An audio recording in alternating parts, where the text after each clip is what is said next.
Hello, hello! Are we live? Oh god, I was not ready for that. My voice was not warmed up. Can I try that again? Can we do a take two? Can we restart? Also, my hair's a little bit... I don't know, it's doing this thing where it's kind of creating like a triangular fringe, and I'm not a fan of it. I'm more of a square head, personally. This is not gonna make any sense, is it? Okay. Hi! How are we all doing? How are we all doing? Let me just adjust my audio. Whoa, I'm turning Spotify up. I'm turning OBS down. How are we doing? We all good? Is everything working? Chat is not updating. For once, I actually noticed that without someone having to point it out to me. Let me refresh that real quick. Where's the refresh button? I saw the refresh button somewhere. There we go. Lovely jubbly. There we go. Anyway, how are we all doing today on this fine English day? Not particularly English for me, obviously, but how are we doing? Before we do anything, before we even get into this stream's topic or content, we're just gonna say hello because it happens to be Mothering Sunday, and I also want to talk about that briefly. The advanced dude was gonna watch Fiznom, but Matt is ranking Minecraft stuff. I like your priorities. Fiznom, Resident Evil, nah, bro. Missed them out Minecraft ranking. Based. Personally, I would rather watch Fiznom, but you do you, man. I appreciate the choice. Duncan, welcome. And also, yes, speaking of Resident Evil, Banana Boy, you are the Resident Eviler of the community. You are just obsessed with it. Well, not obsessed. You are just immersed in this stuff. You're always playing the Resident Evil games. You're always, talking about them. Interesting, you've been doing some challenges with that. Something I do want to talk about is that even though we didn't get many people turning out, and also there's the QOTD and charity shoutout, we'll talk about those later. Even though the stream itself got very little attention, and it was also kind of scuffed, and I didn't plan it properly. I should have played the game and adjusted the controls before starting it, and I also should have remembered to have a QOTD. We did this whole stream without a QOTD, and there was like hardly anyone watching. The Resident Evil 4 Chainsaw demo was a lot of fun to play, and I would definitely like to do a playthrough of Resident Evil 4 on the channel. Something that I'm just not sure of is whether I should play through Resident Evil 2 and or 3 first, and I'm definitely not going to have time to do that until Resident Evil 4 is already out. So the question is, do I just buy Resident Evil 4 for the full price and kind of ride the popularity wave and get a lot more attention to the channel as a result? Or do I play Resident Evils 2 and 3 first and maybe get some attention for that, and then play 4 when it's kind of discounted in some kind of sale in like a few weeks or months?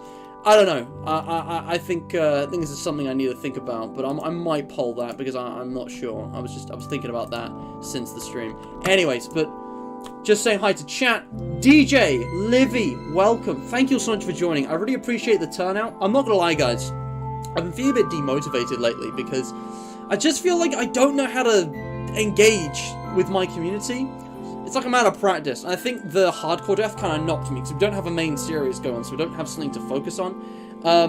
But also, no one was interested in collaborating on the Minecraft Debate Direct tier list, the part 1. Because if you're watching this, something you ought to know if we actually go over to the Debate Direct playlist is that this is a part 2.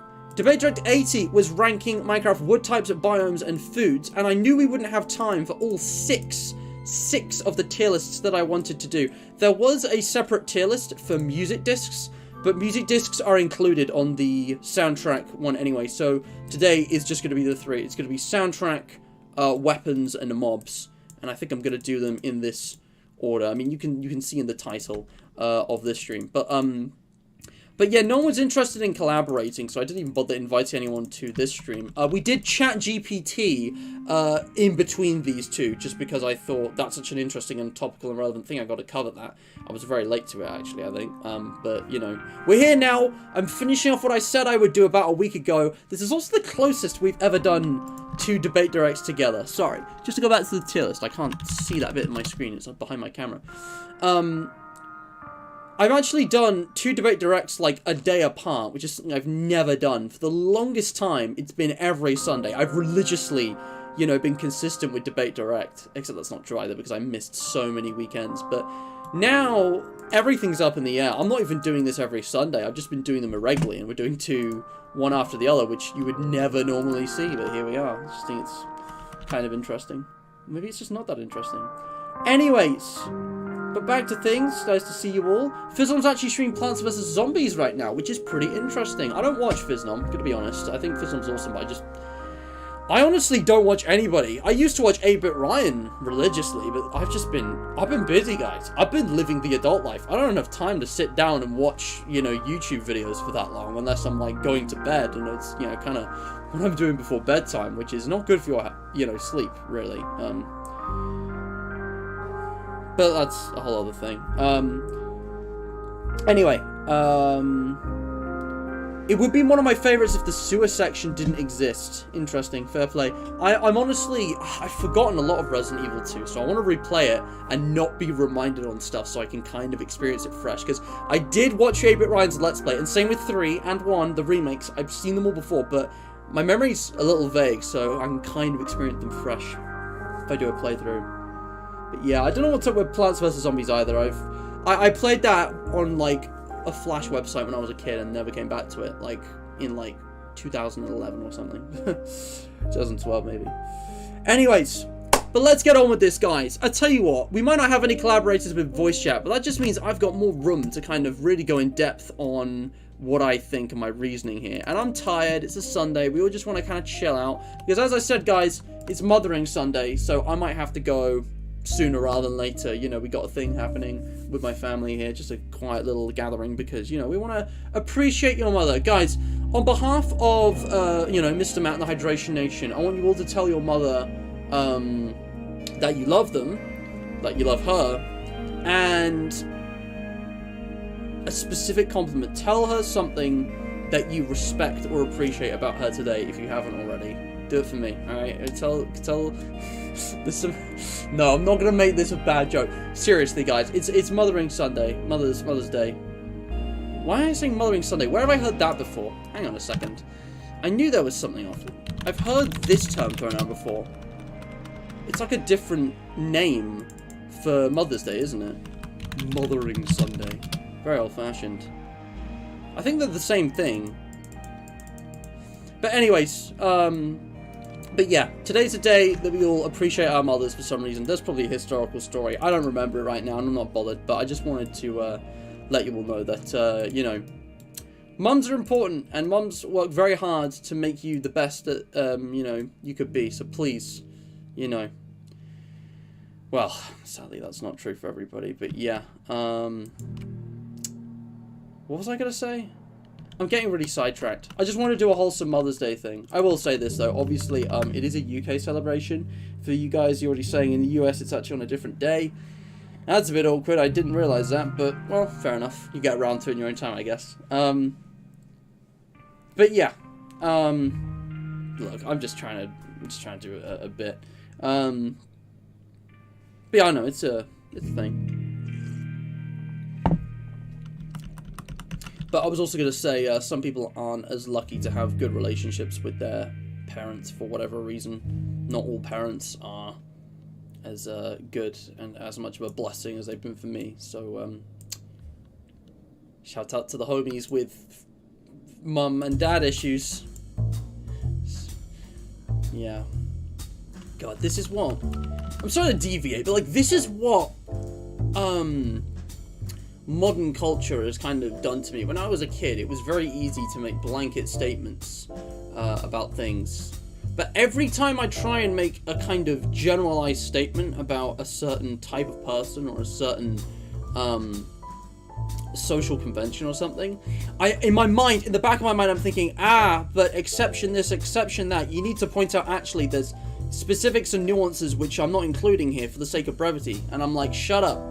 This isn't a history essay. This is just a conversation. Like, you don't need to specify all of those things. You know? But hey, I mean, awareness for, you know, minorities and marginalized individuals, never mind groups. I mean, that's not a bad thing, is it? But yeah, no, shout out to the good mothers. All mothers should be good to their children. but you know, it varies. It's complicated. Let's change topic. So there's no one here with me, right? I'm all alone. No voice chat collaborators. But actually, guys, we did a thing recently where I just kind of got the general community to still engage with the stream. I shared my tier list with hashtag tier list in discussion 3, and I'm going to do it again. We actually had a great conversation. So if you want to share your tier lists, the links are all in the description of this stream. You can go find them. I'm going to do this again in discussion 3, hashtag Minecraft tier list, excuse me. And I'm going to be sharing my tier list if you guys want to have a go as well. I think it's pretty implicit that they connect to the stream. Yeah, we're going to be looking at weapons, mobs, there's quite a lot of these, and soundtracks. And this should take about 2.5 hours tops, hopefully. So yeah, let's talk about it. Also, just for the sake of reference, last episode I will bring up the same list. We did wood as a bit of a meme, as well as biomes and foods. So these are the lists I came up with. Also, ChatGPT actually made a tier list of Minecraft woods, which I thought was quite interesting. Like, you can actually generate a tier list. Could bring it back for this stream. Rank Minecraft weapons. Anyway, so this tier list has slightly different rankings. S, A, B, C, and D are now the best, good, okay, bad, and never used. Which, to be honest, isn't interesting, because really this is C, and this is D, and this is just kind of, like, not applicable. But I'm still going to go off what it says and then maybe change it to S, A, B, C, D and see if that actually changes the ranking, same as I do. Bro, Banana Boy has 6.1 hours on a 10 to 15 minute demo? Crikey. I mean, mate, what are you doing? What are you actually doing? To be fair, I respect that, like, when you find the game, that is just your game. Like, for me, that's Baldi's Basics Plus. I have almost 60 hours in this game, and it's still in open access. The game's not even finished yet. I doubt many people have this many hours in Plus, just because, like, who the hell does that? And somehow I only have, if you don't count, the reason this is so low is because that doesn't count the modded hours. Let me think. Choo Choo Charles. I have 15 hours in Choo Choo Charles, and I think that would confuse a lot of people, because, like, this game is quite small, but, like, it's just that good. It's just fun to replay. I've been playing off camera. Anyways, so let's get on with this. Minecraft weapons. Insta's already got one. I'm not going to look at any tier lists until mine's done, but awesome. Platty, welcome to the stream. How do you do, mate? Banana Boy's trying to get the secret hard mode. Damn. Fair enough. Fair enough, my guy. I understand now. So, there seems to be a very broad definition of the term weapon here. Like, I have to say, this is a remarkable variety of things you could call weapons in Minecraft, but I'm not going to get into the semantics. I'm guessing the definition of a weapon is something that can do damage. Like, it really is that broad. Although, some of these, well, no, they can do damage. All of these can do damage. We'll get into that. But I just want to point out, what did you guys think of my... Sorry, I was muted. What do you guys think of my, hilarious, clickbait thumbnail with my epic-based, accurate 110% ranking there, with my funny face laughing at how people are gonna not realize this is a joke and cope and see. Anyway, yeah, I'm just being hilarious as usual. So let me just clear that off my screen for now. Put it on there. There we go. So let's start with the basics. All right. Sword. Now, it's chosen diamond for all of these, but I'm presuming it goes for all the materials. Obviously, you know, certain materials are better than others. This was made before netherite existed, I'm guessing. Or maybe it's just chosen diamond because it's the most iconic. Honestly, doesn't matter what material it is, sword's a sword. We're talking about the kind of, you know, fundamental weapon here. What I find interesting is that all of the other tools are on here for some reason, even though only a sword and an axe are really weapons. These three are on here, which I find really strange. And obviously, these are so bad that I never use them. Like, I don't understand why you'd use these as a weapon. Their damage and, like, damage time are... They're not meant to be weapons. They do, like, very little damage.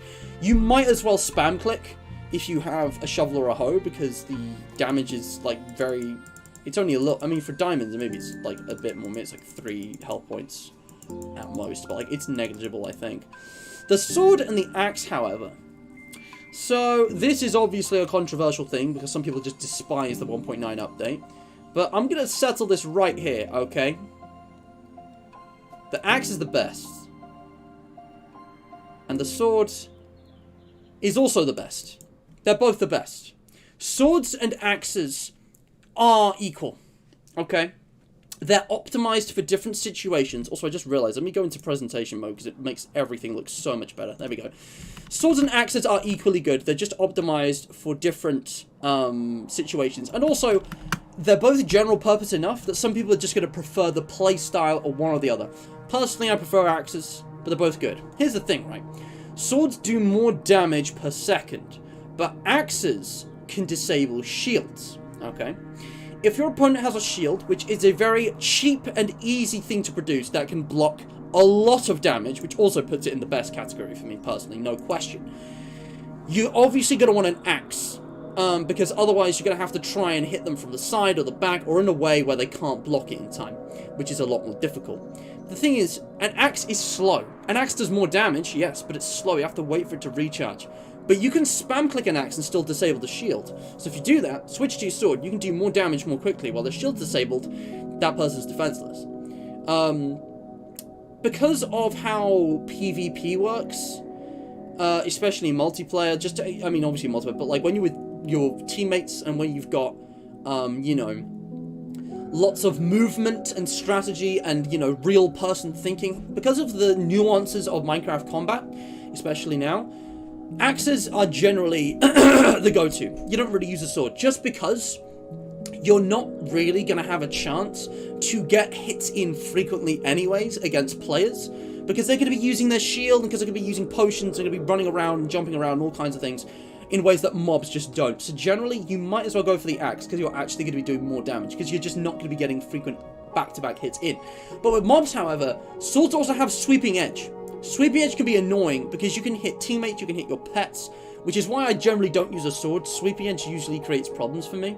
But sweeping edge against a horde of zombies, skeletons, super useful. It can clear out caves a bit more efficiently than an axe, you know, and it's just a nice little gimmick, honestly. Again, personally I prefer the axe, but they're both brilliant. Like, there's no question. Swords and axes are both, thanks to the 1.9 update and I don't know what update. Honestly, yeah, no, the 1.9 update, it changed swords as well. Thanks to the 1.9 update, they are both better. Sweeping edge is good for PvE, mob crowd control. Axes are optimized for PvP, you know, shield combat. You can always do the thing where it's like, oh, well, let's not use shields, of course. But, again, just because of how players move, you're not going to get lots of sword hits in frequently anyways. It's unlikely compared to axes. You could, I guess, but I think it's time to move on, alright? So the thing is, I'm ranking these weapons, just to be clear. My criteria for this is how effectively they serve their purpose in combat.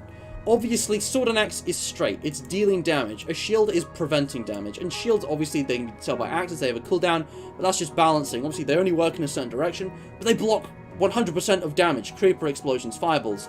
And that's just amazing. So, you know, shields are, again, S tier for me. I think they're nicely balanced and integrated into the game. These aren't even weapons in my book, so that's why I put them in never use. Now for the bow. The bow is your simple go-to long-range weapon. Pretty cheap, pretty easy to craft. The enchantment system's pretty neat. You can scale up the power a lot for expensive enchantments. I didn't even think about enchantments. Sweeping Edge, for example, is an enchantment. Again, swords are better for enchantments than axes, which I think helps balance it, because you can put sharpness on an axe, but swords, you know, you don't have to combine it with a book. It's a bit less complicated. You've also got Smite, Bane of Arthropods. But jokes aside, you know, there's a lot of enchantments you can put on them to increase damage, and increase damage towards specific groups of mobs or whatever, which is useful in single-player survival. And the bow has, like, flame. You've also got infinity and mending and all that kind of thing. Fire aspect, lots of fun enchantments which you can put. Swords are better for enchantments than axes, I do have to say. But yeah, the bow I think is also going into the best. I know this is a very divided tier list so far, but if I'm being perfectly honest here, the bow is just a really nice all-round ranged weapon. The accuracy and aiming is a bit iffy because it's kind of RNG whether you hit your target or not, because there is a bit of randomization of where exactly it lands, but you know, obviously it is a skill-based thing as well. Not as much as the sword and axe, but you know, it's primarily skill-based. You know, cheap to craft, kind of just useful in dealing damage long range. You can get scalable power, enchantments. I don't have any problems with it. And that's the thing. All of these things in the best category, I have no problems with. And once again, I think crossbow is also going into S tier, because as the bow is to the sword, the crossbow is to the axe. You've got like the high damage, slower rate of fire weapon. This is kind of like heavier, but more hard hitting. And the bow definitely has better enchantments. I think, you know, the tri-shot thing, like most of the crossbow enchantments are kind of useless. Piercing I've never really found any use for other than for that one enchantment. Again, crowd control, I guess. And yeah, I think the bow is a lot more easy to use. The crafting recipe for the crossbow is more expensive. But the crossbow does a lot more damage without any need for power enchantments. And, in addition to the fact you can work your way up to quick charge 3, which means this thing can fire off just as, you know, frequently as a bow, with about the same damage as like power 4 or 5. It can also load rockets, which is amazing. In fact, I might have to move everything down to give rockets its own tier, because loading fireworks into crossbows can do a ton of damage because of the explosive, you know, nature of rocket. It's an amazing feature. I love it. I think it's interesting. It's hilarious. It's stylish. Again, I don't have any problems with these. You might prefer a sword over an axe or a bow over a crossbow. But honestly, like, they have different optimizations. If you prefer to go without enchanting, the crossbow's your pick. But if you want something simpler that's easier to use, then definitely go with the bow. Because the crossbow, unless you get quick charge 3, it's slow. But yeah, I mean, I don't know, like, it's just kind of a preference thing. They both, again, they have different advantages and disadvantages, and that dynamic combat system is what I love about Minecraft. Not even just 1.9, it's with the addition of new weapons in 1.14, and since, like, Minecraft's combat has gotten better over time, I think. I don't know, like, why people are nostalgic for back in the day. It was literally just Suk and spam click the sword and aim better, which are skills, but, like, not really that engaging. It's just kind of mashing left click, and there was nothing else. You had the bow, that was it. I guess there were a couple other things, actually. Fishing rods existed in 1.8, so did snowballs, the buckets, and we'll get to those. Now that I've kind of covered the basic weapons, I'm just going to go in order, starting with the anvil.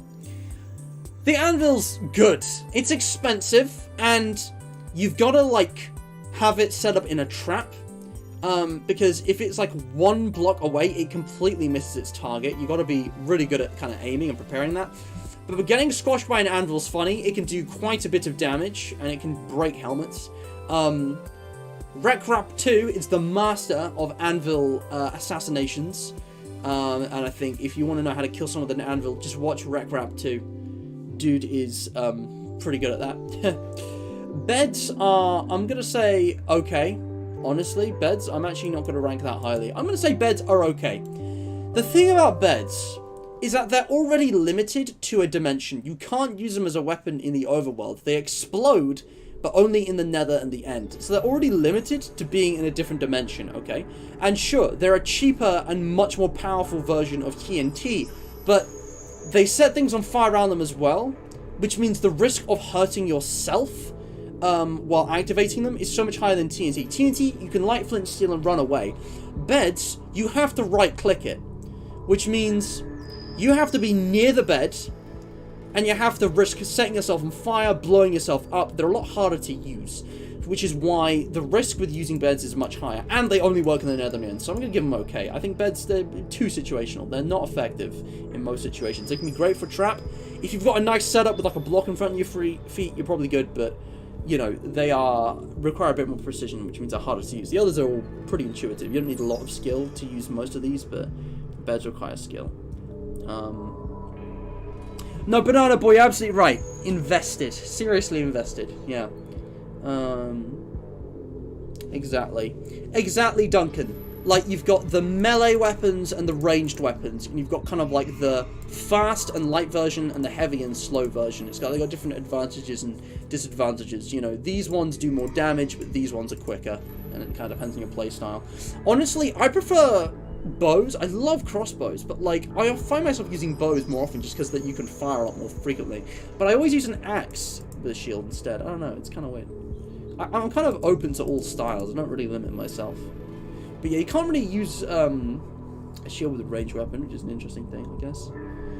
But yeah, My secret weapon taking a nap in the middle of the fight. Yeah, your secret weapon's getting to a bed because of the hitbox or something. You can actually take damage while you're lying in a bed. If you're on multiplayer and it's nighttime, you sit in a bed, but it doesn't skip to day because other people aren't sleeping. Zombies can just walk up to you and do damage. It's kind of ridiculous. We'll worry about the music later, Insta. You're absolutely right about that. It is all brilliant. Cactus. Cactus is not good. I mean, it's funny. Cactus is funny. I could put it in S tier for the funny, but if we're being honest here, cacti do very little damage. It's hilarious that they can destroy anything, even netherite, even though lava can't if you throw it at it. But like, they only do a little bit of damage. Even if you have like no armor, you can survive quite a few hits of cactus before it gets pricked to death. And like, other than like as a passive base defense, in what situation would you actually use this? I'm gonna give it bad. They're just not very effective. Like cactus is like, you use that to soften up mobs, maybe. Even magma is better. Magma is okay, because magma blocks are essentially the same thing, except it's walking on it, and like, it's actually effective on players as well as mobs. Like, it's great to surround your base in magma, it's a great defense, mobs won't walk on it, or they'll take damage if they end up on it. But with players will have to shift, which will slow them down, and unless they have swift sneak, that's a serious setback in combat, having to be shifting. So, like, magma's pretty useful. Honestly, I might even give magma good. I just think it's a great, like, kind of base defense. Again, very different kind of combat. Not like the top tier, but, you know, effective in its own right. Campfires are pretty similar, but I'm gonna give them okay, because they do set you on fire, but, like, again, they have to be lit. They can just be put out by water. It's very situational. Even if you're in water, if you're standing on magma, it does damage. With campfires, you can just put it out with water. Or just break the block. Like, you know, campfires are not a useful weapon in my experience. Now, cobwebs are interesting. Cobwebs can slow people down, and swords can cut through them pretty fast. But even when you have a sword, if you're in a cobweb with your feet off the ground, it takes a while to break. And you go very slowly, which is why I'm actually going to give it the best. I think cobwebs are very effective in slowing down players and trapping players, which can be a major part of any combat situation, because movement is half the fight. If you can trap your opponent in, you know, cobwebs, you can just do damage, and they won't be able to do anything about it, unless they have, like, an ender pearl, or a water bucket, which can immediately disable them, to be fair. Okay, it actually has some pretty clear weaknesses, but it's good that it's not overpowered. I don't know, cobwebs I find are pretty effective. Is it the best, though? You know what? No. I'm going to put it in good, because it's trumped by the water bucket, and the water bucket is just the best.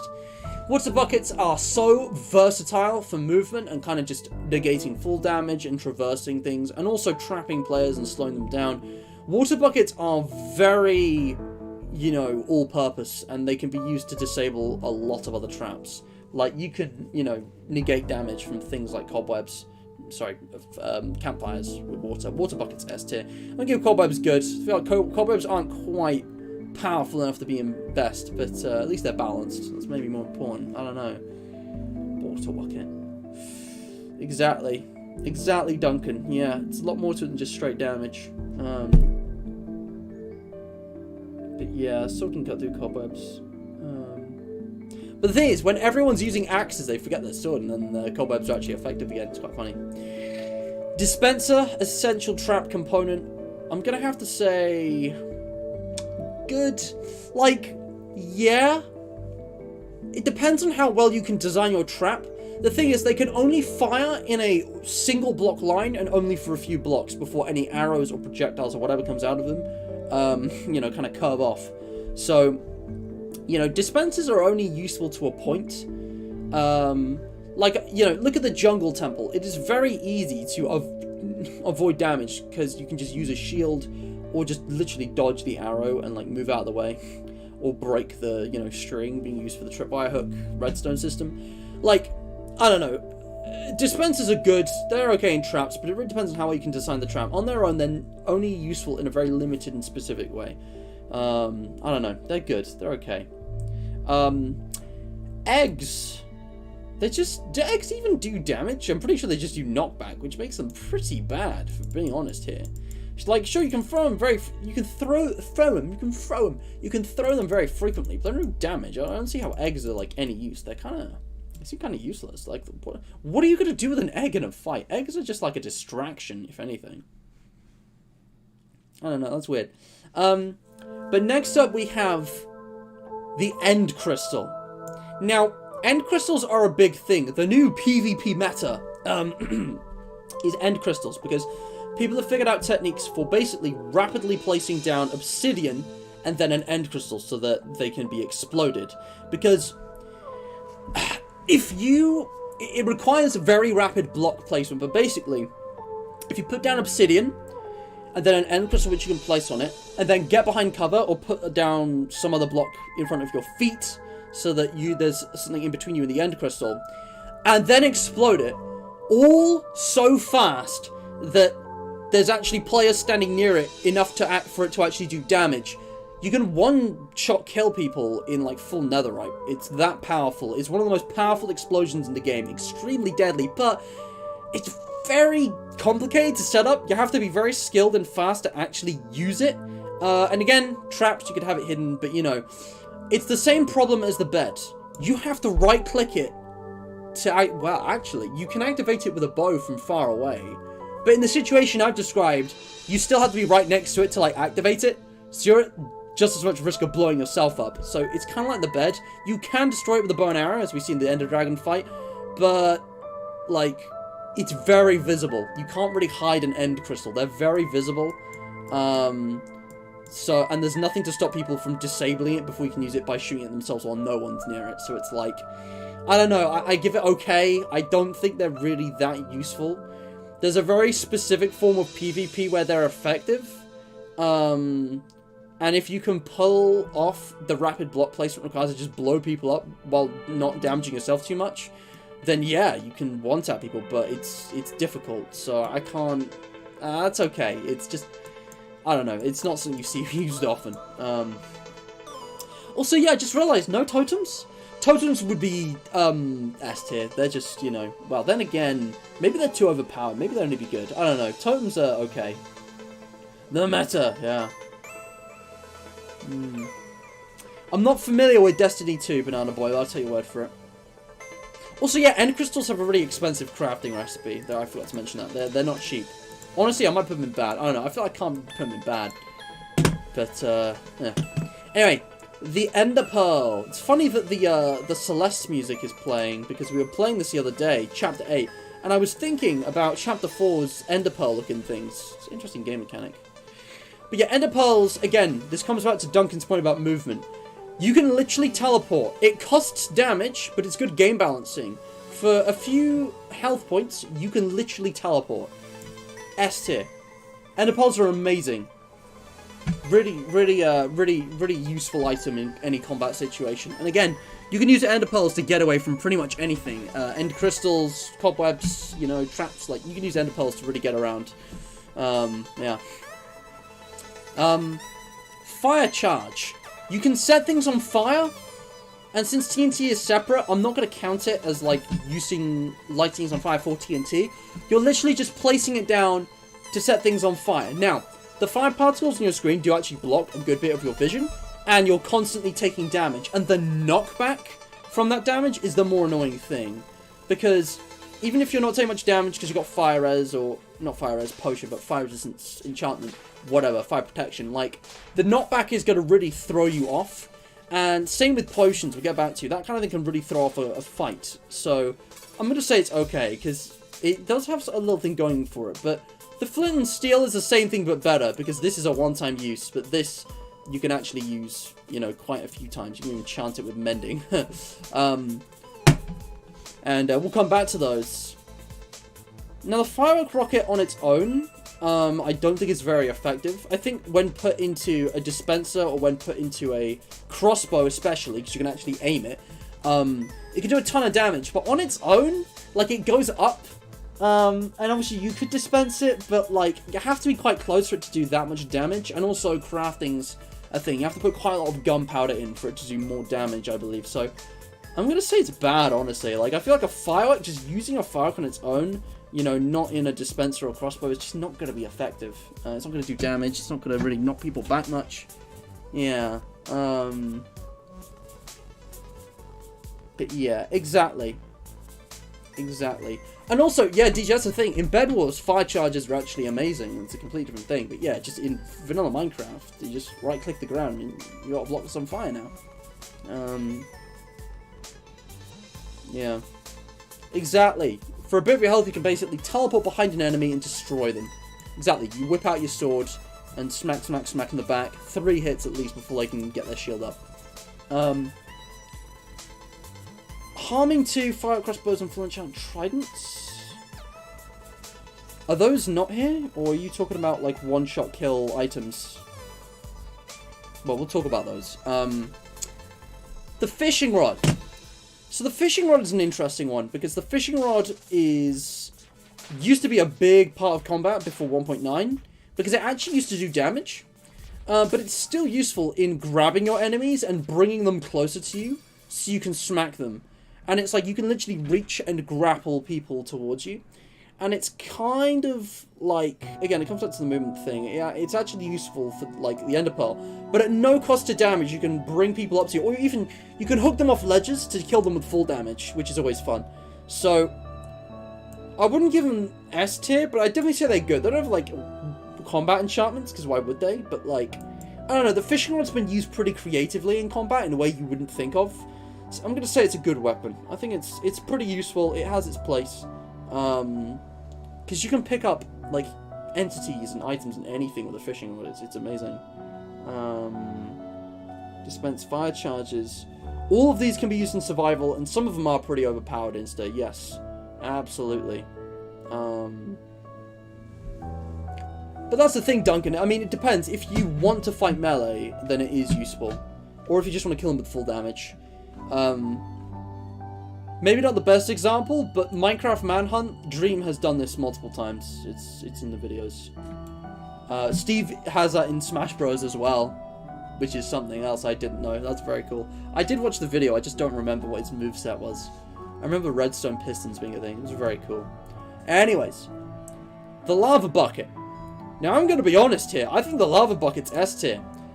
Just like the water bucket, I almost said the blue bucket. The blue bucket, just like the blue bucket, the orange bucket.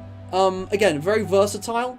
If you have fire res, you can actually like swim it and use it for traversal, but that's not really a thing. No, the thing about lava is that you can very quickly place it and replace it, and it's like a very flexible way to just immediately lay down a ton of damage. Because if you catch a mob player in a lava bucket, they will take tons of damage, and even if they exit the lava, they'll be on fire, and they'll be gradually taking more damage, and all the knockback associated with that, which will, again, really throw off their, like, you know, weapon swings and stuff.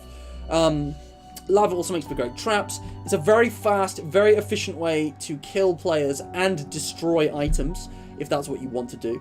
The major downside is, of course, that the water bucket defeats it, because it can literally put it out, turn it to obsidian, unless you're in the nether, in which case, good luck.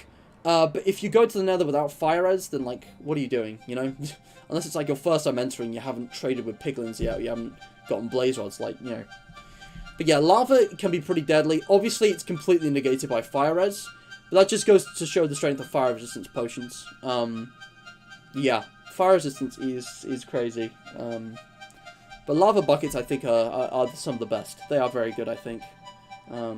Stay hydrated with your lava for legal reasons, that's a joke. Yeah, you better be careful, mate. As a member of the Hydrated League, my lawyers are onto you. You better not be spreading false information now. I kid you not, guys. I was literally in my history class the other day. There's a guy who studies, he's doing a degree in history, same as me.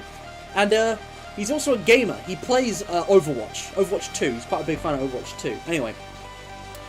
Dude is like, he looks across the room to me, we're just kind of chatting because it's like the end of the class. He's like, mate, I love how you're just doing the rock eyebrow raise. And I go to him just like,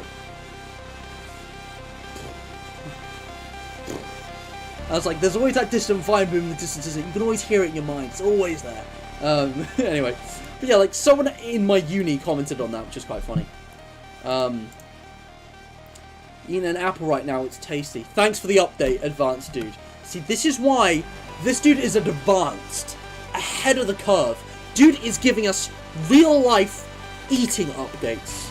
Next thing we know, he's going to learn how to eat cheese, which is just going to be absolutely mind-boggling because, you know, there's only one student in Baldi's Super Schoolhouse who has learned how to eat cheese.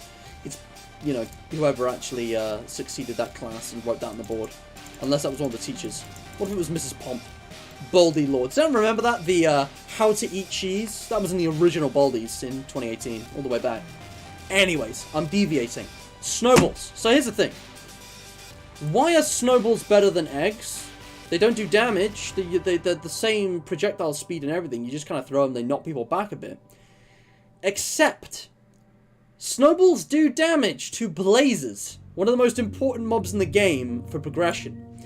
It's very situational, so I can't give it the best, but snowballs are genuinely useful in defeating blazes, and I have defeated blazes and collected blaze rods for, not I wouldn't call speedruns, but, you know, runs of free the end, via snowballs. You know, blazes, I don't know if there's any other mobs that take damage from snowballs, but because they're like fiery nether mobs, they take damage from snowballs, and you can actually use snowballs to hurt them, which is amazing. Wait for the T update, lol.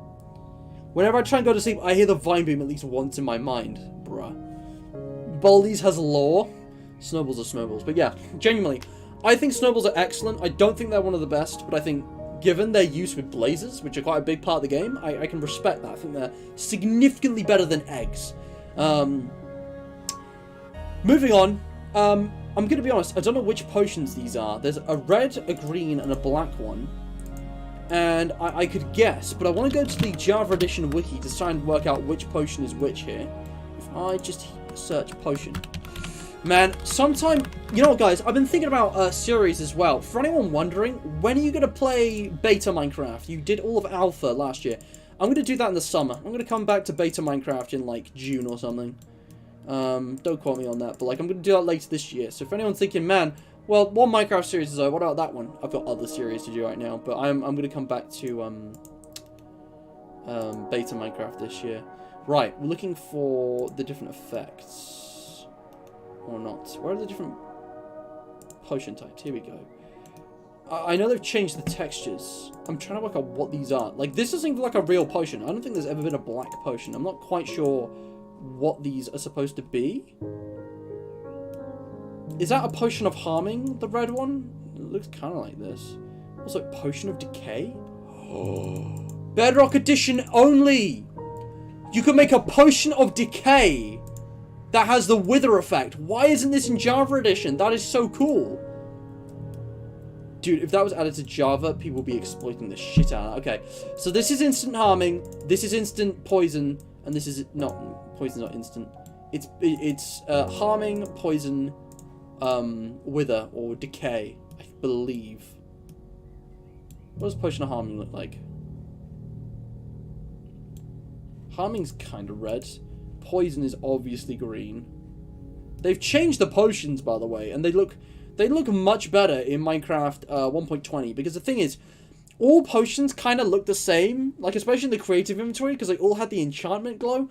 But now they've removed the enchantment glow, so they actually look distinct, because you can see the colours more clearly. It's really good. Like, I love what they're doing in 1.20 with quality of life changes. Like, potions look so much better. Okay. Poison. Poison is kind of like fire, for me. I'm going to say it's okay. Witches can utilise it effectively against you, and it can't kill you. It will leave you at half a heart, but that still is very deadly, because of how vulnerable it leaves you. But poison, it does gradual damage, it knocks you back, it's very annoying. And in some cases, it actually can be quite severe. I might give it good. But it's nowhere near as bad as these two, okay? I haven't seen this, because I haven't played Bedrock Edition that much, but Potion of Decay, Wither for 40 seconds, you are dead. Wither is the same as poison, except it will kill you. And, like, it turns your hearts black. It's crazy. Like... The gradual damage, the knockback, it's really annoying and it can throw you off. But this one can actually kill you. And instant harming is like one of the most overpowered things in Minecraft that's been like completely overlooked. Like the instant, sorry, I'm sitting really awkwardly here. Instant harming is just ridiculous because like it like, it just immediately takes away your health, regardless of armor. Potions ignore armor. Armor can help strengthen your defense against a lot of these weapons. Even the end crystal. But potions will ignore your armor. They will just damage you. It's how Dream lost one of his later manhunts. He just got double tapped by instant harming by the new guy at the time. I forget his name. Anyway, that was quite an impressive manhunt. I love Minecraft Manhunt. I know Dream's not great, but honestly, Minecraft Manhunt was legendary. Love those. But yeah, Bedrock exclusive potion. That's very cool. I hope they add that to Java. Again, feature parity, man. That's so cool. But yeah, like, potion of harming is so strong. So yeah, harming, poison, decay. Absolutely right, Duncan. Also, Apple update. Hold the phone. Pause everything. Everyone, the advanced dude has finished eating his apple. News flash. Life update. That's actually... Breaking news! Breaking news! New headline just in. The advanced dude is eating another apple, okay? They're eating another apple. Now that's advanced. Holy crap. Major update. This is life-changing. This is life-changing. This has altered the course of my existence. Oh my god. Anyway, back to it. Back to mundane stuff. Update's over. We're almost done with the weapon tier list. If the other potions were there, I'll just do this broadly since, like, it would take a while. I mean, I could go through all of them, but, like, okay. The obviously useless potions, like leaping, would be in bad. I think the ones that I would put in higher up would be, like, slow falling. Healing would be okay, because it's gradual, but instant health would be the best. Slow falling would probably be good. Strength would be the best. You know, I'd probably put most potions higher up. I'm trying to remember what I haven't mentioned. Anything that gives you resistance, like Potion of the Turtle Master, best. Potion of the Turtle Master would probably be, like, top tier. You haven't heard of the Potion of the Turtle Master? Look it up. Look it up. It's overpowered as hell. If you combined Turtle Master with Strength, you would be unstoppable. Also, you can actually use speed potions to kind of counteract the bad side of Turtle Master.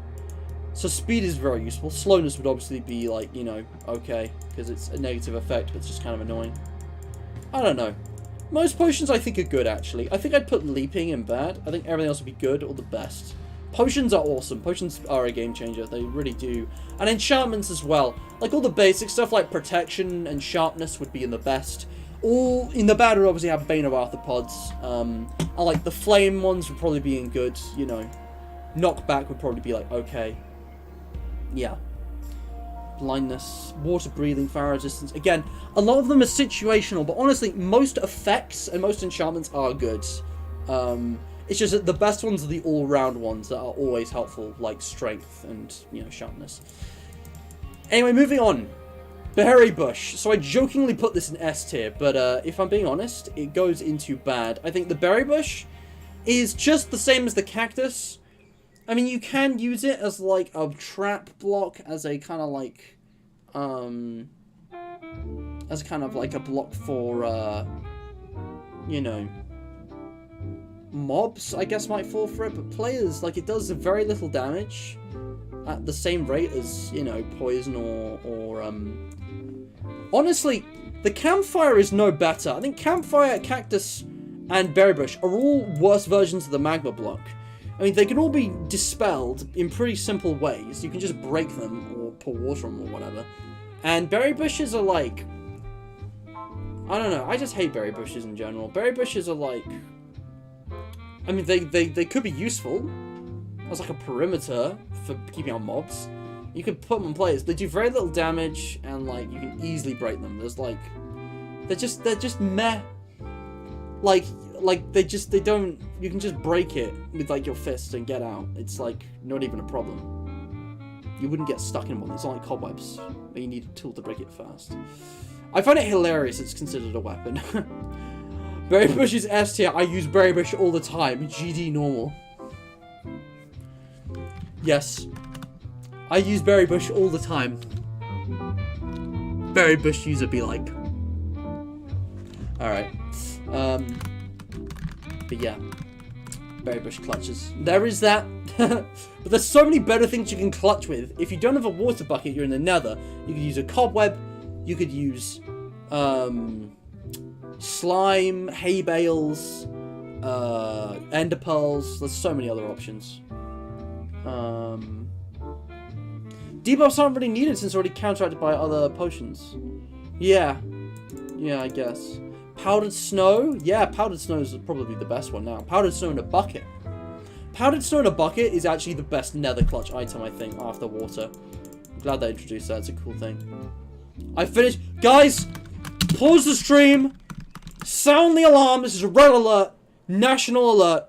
The advanced dude has finished the other apple, okay? Breaking news. The other apple, it has been finally finished, completed, consumed, eaten by the advanced dude. The advanced dude has made an official statement proclaiming, I'm full of apples now. This is absolutely life-changing news. You know, I think the political ramifications of this action are immense. This is going to take years for the legislation to kind of work through and process. But, you know, I think ultimately this is for the good of humanity. That was advanced. See you next time. Thank you very much. I don't know what's going on with my hair. Let's resume the music. Anyway, so TNT is next. Now, TNT, oh boy. TNT is good. TNT is, again, loads of damage, can break blocks, which is quite unique. I don't think anything else in here can actually break blocks. Would a pickaxe's ability to break blocks maybe mean it's ranked up? Because I was thinking of just smacking people with it. I mean, it's not really being a weapon, though, destroying blocks. It's just kind of like a bonus. Like, I don't think so. Anyway, so TNT. It can explode and do a load of damage, kind of like a creeper. Great. It's somewhat cheap to craft, but you got to kill quite a few creepers to get the gunpowder. And the thing is, TNT has one major weakness. It's very obvious, and it takes, as Insta's pointed out, quite a bit of time. You light it, and it takes like 3 seconds to explode. You can't customize the timer. You light it, you got 3 seconds. The thing is, it's so loud, it's so obvious, unless it's within a trap that is like unescapable, people can very easily walk away from it. If you're more than like 2 or 3 blocks away, it'll barely damage you, especially if you've got good armor. And because of that, it's very easy to avoid. Unlike the bed and the end crystal, to their credit, they can instantly explode. TNT takes so long that by the time it explodes, everyone's run off because they heard it and they saw it and it's very obvious. So, honestly, I'm gonna give it okay. Like, it's not bad, but it's actually not that effective. Explosives in general, I actually don't rank them that highly. I think explosives, for killing players and killing mobs, not always that useful. And TNT, as Insta's pointed out, it takes too long. It's the fuse is quite long, and it's very, you know, you can't have a silent TNT. Unless it's useful in a trap, like the Desert Temple, but it's, you know, you're not gonna surprise a player with TNT. A player's gonna see TNT a mile off, they're gonna hear it. Anyway, but that aside, we've only got 2 left now. The Trident. The Trident's interesting. I think the Trident is a middling tool. We put all of our tools in either the top tier or the bottom tier so far, but the Trident's okay. You can throw the Trident, but you need a specific enchantment to actually get it back for that whole thing to work, which is useful and cool, but in terms of damage, it only does the same as a diamond sword. And also they're super rare, so it's not like you're gonna get diamond sword level damage, you know, easily, unless you get super lucky early in a playthrough and you happen to be in an ocean and kill a dragon and all that. You know, the Trident it doesn't do a lot of damage. It doesn't do the amount of damage that it does when drowned are holding it. And in terms of enchantments, it's got channeling. Yes, Insta. It has channeling, Riptide, and it has breaking and mending and all the usual stuff. Channeling is awesome, and I love Riptide. I love the things you can do with them, the effects. It's like one of them is you can fly if you're in water, and the other is you can like summon lightning on a mob, which can like change its state and stuff. That can do quite a lot of stuff. Like it can turn villagers into witches and cows into mushrooms and all that kind of thing, or mushrooms into brown mushrooms. But like in terms of actual combat use, even with loyalty 3, it takes a bit of time to come back to your hand after throwing, and a diamond sword does the same amount of damage. You know, lightning doesn't do that much damage, weirdly enough. It's kind of like beds. It will maybe set you on fire, but it's, I don't know, it's okay, but I wouldn't really go for it. I think it'd be fun to have, but not strictly for combat. I think, again, there are better options. You think it's, like, good? Trident Sword Deluxe, same damage, same speed, literally makes you Zeus. To be fair, it does have the same damage and speed as a sword. I'm gonna put it in good. I'll give it good. I don't know, it doesn't seem worth it to me. They're just not, I don't know, I don't really use them, like, ever. But yeah, literally makes you Zeus. Advanced Dude, PC update, updating at 3%. I'm not going to keep this going. The Apple update is the best. We're going to leave it at that, but yeah. Oh boy. Good luck, boys. Hopefully your computers calm down. I wish you the best with that. Last item for the weapon tier list is the Wither Rose, which again, like a magma block, is like useful in traps and base protection. I'm actually going to give it good because the Wither effect is quite strong, quite deadly. I guess it's not easy to get. You have to summon a Wither and defeat it. Wait, no, you don't. You could leave it alive, technically, but it has to kill stuff. But Wither Roses are a surprisingly effective weapon, which I think are definitely better than they seem. So, there it is, guys. That's my weapon tier list. Minecraft, combat, something or other. I should probably reply to this, shouldn't I? So this is Insta's tier list. This is my weapon tier list. Do your worst. I've been neglecting the never used category. I just realized, actually, hang on a second. There's a bunch more of these that I never use, but I haven't put here. Like, I never use campfires. I never use any of these. So why am I even putting them there? But are any of these actually bad? I mean, maybe if I'm stricter, I could kind of fill this out a bit better. It's hard to say any of them are actually bad. I actually put TNT there. Maybe let's be a bit stricter about what really goes into the top tier. Because if you really think about it, these are all kind of situational, right? And that one's expensive.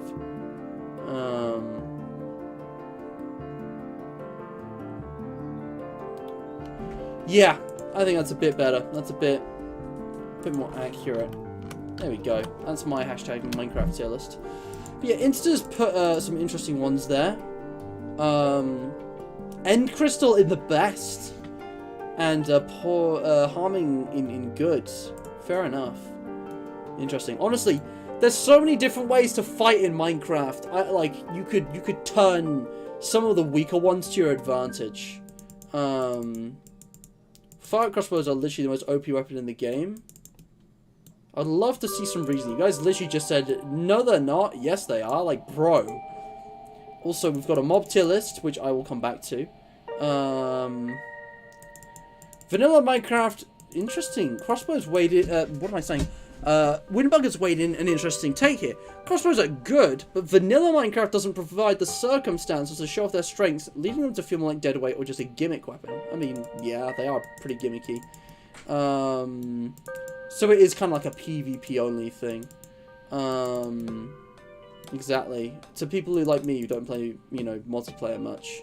Exactly, Banana Boy. Yeah, Banana Boy's literally reflecting my thoughts right here. But yeah, that's my, oh no, he's replying to my tier list. My source is that I made it the fuck up. You know, I'm gonna do it. My source... There we go. My source is that I made it the fuck up. I love that line. That's such a good meme. But yeah, I'm gonna come back to that. But yeah, that's my weapon tier list. Honestly, I don't feel too confident in this. I just don't think Minecraft combat's really my thing. Like, I know a lot about it, but... Again, you can turn a lot of these to your advantage. Beds and end crystals can be a game changer. Maybe they deserve to go top tier. You know, maybe honestly, shields are only good rather than the best. But that's my tier list for now. So I'm going to head over now to the mob tier list, alright? We're going to be ranking Minecraft mobs next. This is updated as of 1.19, as with all of this. This is, you know, in the future. This won't include 1.20 stuff because the stream was only made before that released. And then last but not least, we've got the music because we already did these last stream. Yeah. I'm going to speed through the soundtrack one, I think, so don't worry about the stream taking too long, guys. But you know what? We're an hour in.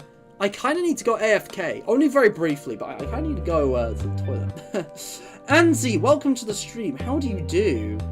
I'm Andre Game 643. I don't recognize that username. I don't know if you were, like, here a long time ago, like a year or two ago. I'm sorry I don't remember you, if that's the case. But, welcome, Anzi. But yeah, guys, I need to go AFK for a minute, so if you are enjoying the stream, leave a like, subscribe, ring the bell for notifications, share this with your friends, and share the links in the description below. Today's charity shout-out goes to Shooting Star. These guys are, I'll just read off their webpage, a children's hospice charity based in the UK. They basically take care and support children with life-threatening illnesses, and if you donate, it goes towards a great cause. Yeah, it's, you know, they do good work. You know, there's a lot of different things you can read about specifically on here, but it's really best if you just kind of explore for yourself. They're a great charity, and, yeah, the link's in the description. If you don't need to go get something to eat or drink or go to the toilet or whatever, like me, if you don't need to go AFK and you're bored waiting, chat links in the description. My Discord server's there if you haven't joined. My other channels are there. You can have a go at the tier list for yourself while you're gone. While I'm gone, make you one of your own tier lists. I'm only going to be like 2 minutes, guys. I will be right back, alright? See you in a minute.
Hey, that was definitely longer than 2 minutes. Sorry, it was longer than I meant to be, but you know, shit happens.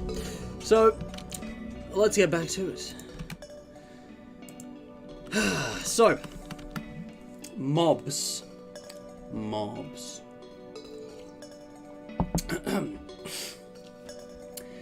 Alright, so, mob tier list. There are a lot of mobs here, and I'm actually going to extend, let me think. The ranking, I mean, none of them, I think we can go below D. I think I should add E and F. Some mobs are that bad. Some of them are terrible, okay? I think E and F. I think every tier list should go down to F, personally. So, here we go. Everyone's coming back. Good timing, lads. Good timing. So, basically, I'm ranking the mob on just kind of how relevant it is to the game loop. How relevant or useful it is. Kind of like, oh, what does it do? What does it drop? How can you interact with the mob? You know, does it help build the world? Does it help, you know, make the Minecraft world feel more alive? Cows, excellent source of food. Makes the world feel alive. Basic mob, S tier. Like, I mean, I feel that's quite generous. I'll give it A tier. S tier is reserved for the mobs that go above and beyond in just how amazing they are. But I think cows are like pretty essential. Sheep too, A tier, easily. Like they provide, you know, wool. They're, again, just make the world feel more alive. Foxes are a weird one. They're specific to biomes. They make really weird noises, and they have a weird interaction where they can like have items in their mouth. I don't know. Foxes are a weird one. I'm gonna give them like C tier. I don't really know what to make of them. Like, they're okay. I feel like, I don't know. They don't. They're good ambience. You know, I like that they're specific to like woodlands and stuff, and they, you know, they can carry stuff, but you can't tame them. They don't drop anything. They just, I don't know, they're kind of there. Bats. You all know how I feel about bats. E tier. Bats are wasted potential. They flit around. They look cool. They sound cool. Most of these mobs, you know, have great sound design and kind of appearances, but they just don't do anything. They're just there in caves, and it's great for, you know, the environment, but like, man, they could at least drop like leather or something. I feel like that would make sense if they dropped like rabbit's hide, or just like hide that could be, well, you know, bat's hide or something that could be made to leather or something. Anyway, chickens, awesome. I'm gonna give chickens A tier, same as most of the overworld passive mobs. They're just, you know, they're great. Make the place feel more alive. You can farm them for essential resources, that is feathers, as well as food and eggs, which you can use for like cakes and stuff, which is fun. Ranked by design, function, how annoying they are. The warden's on here, good. So this one is somewhat up to date. Yeah, I did try finding the best tier lists I could, guys, but if you guys think there's a better weapon tier list that's more up to date that I could do instead of this one, maybe I could do that in a future stream. But anyways, chickens are great. Chickens are awesome. Great, massive components of the mob. These are like the starter mobs. Yeah, these are all the mobs that you would find in your, you know, 1.0 full release 2011 Plains biome, and that to this day have retained their relevance. Like, they are essential mobs. But yeah, foxes IRL, they do make strange noises. Fishes. Is this just salmon, or is this salmon and cod? No, they're separate.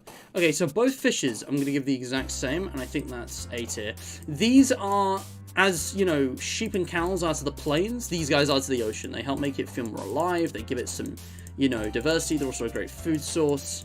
And I just love the way they swim in, like, actual, like, schools, like, groups. Like, I don't know, just the way they're animated is very nice. They're a great mob. Pretty good. No complaints. The ocelot. So the weird thing is, Minecraft used to be, ocelots would spawn in jungles, and you could tame them, and they would turn into cats. But cats are actually added in 1.14 as a separate mob, so ocelots have just been kind of left completely redundant. Like, I think Mojang has forgotten about ocelots. I don't know what... They don't really do anything now. You can't really tame them, because they aren't the same as cats. They're just like a wild cat that appears in jungles. And that's it. Like, I don't know. Honestly, they might be F tier. Like, ocelots just kind of exist. I don't actively dislike them.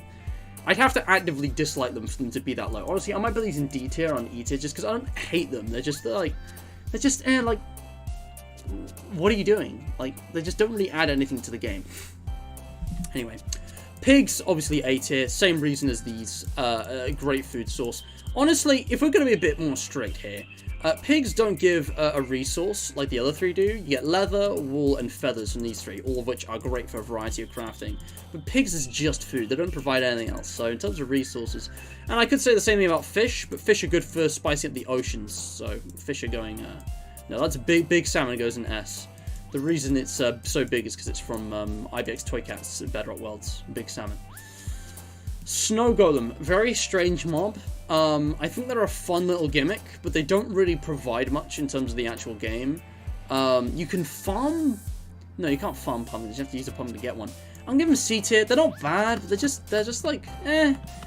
Like, it'd be cool if they actually... I mean, you can use them to hurt blazes for a blaze farm too. If they don't actually do damage to mobs and they have, like, no health. They die, like, instantly when fighting blazes. So, I don't know. Like, snow golems are just kind of meh. I don't know. I'm giving them C tier. Rabbits, again, just mediocre. Honestly, all of these guys might go in D tier. I'm struggling to decide right now what should be C tier or E tier. Because they just, like... They don't really have any useful drops. You can't say them. They don't really do anything. I'm just, yeah, nah, I'm gonna put them down there. Like, at least these guys have interesting ambience or kind of like uses that help spice up the world. These guys just kind of exist. I don't know. I feel like they should be updated, you know? D tier is mobs that need updating. E tier is mobs that need removing. And F tier are the ones we don't talk about. Yeah, I don't know. Like, they're not bad, but... Rabbits, I don't know, they need an update. They're just kind of weird. They also kill themselves with full damage. They're so dumb. And also, like, they appear in the weirdest places. They don't appear in, like, plains, but you get them in deserts and, like, snowy places. Like, what's that all about? Rabbits don't really live in deserts as a rule. I don't know why deserts have so many rabbits.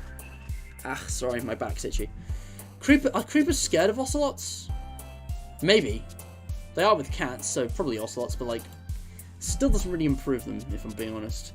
Also, Supercell, welcome to the stream. How do you do?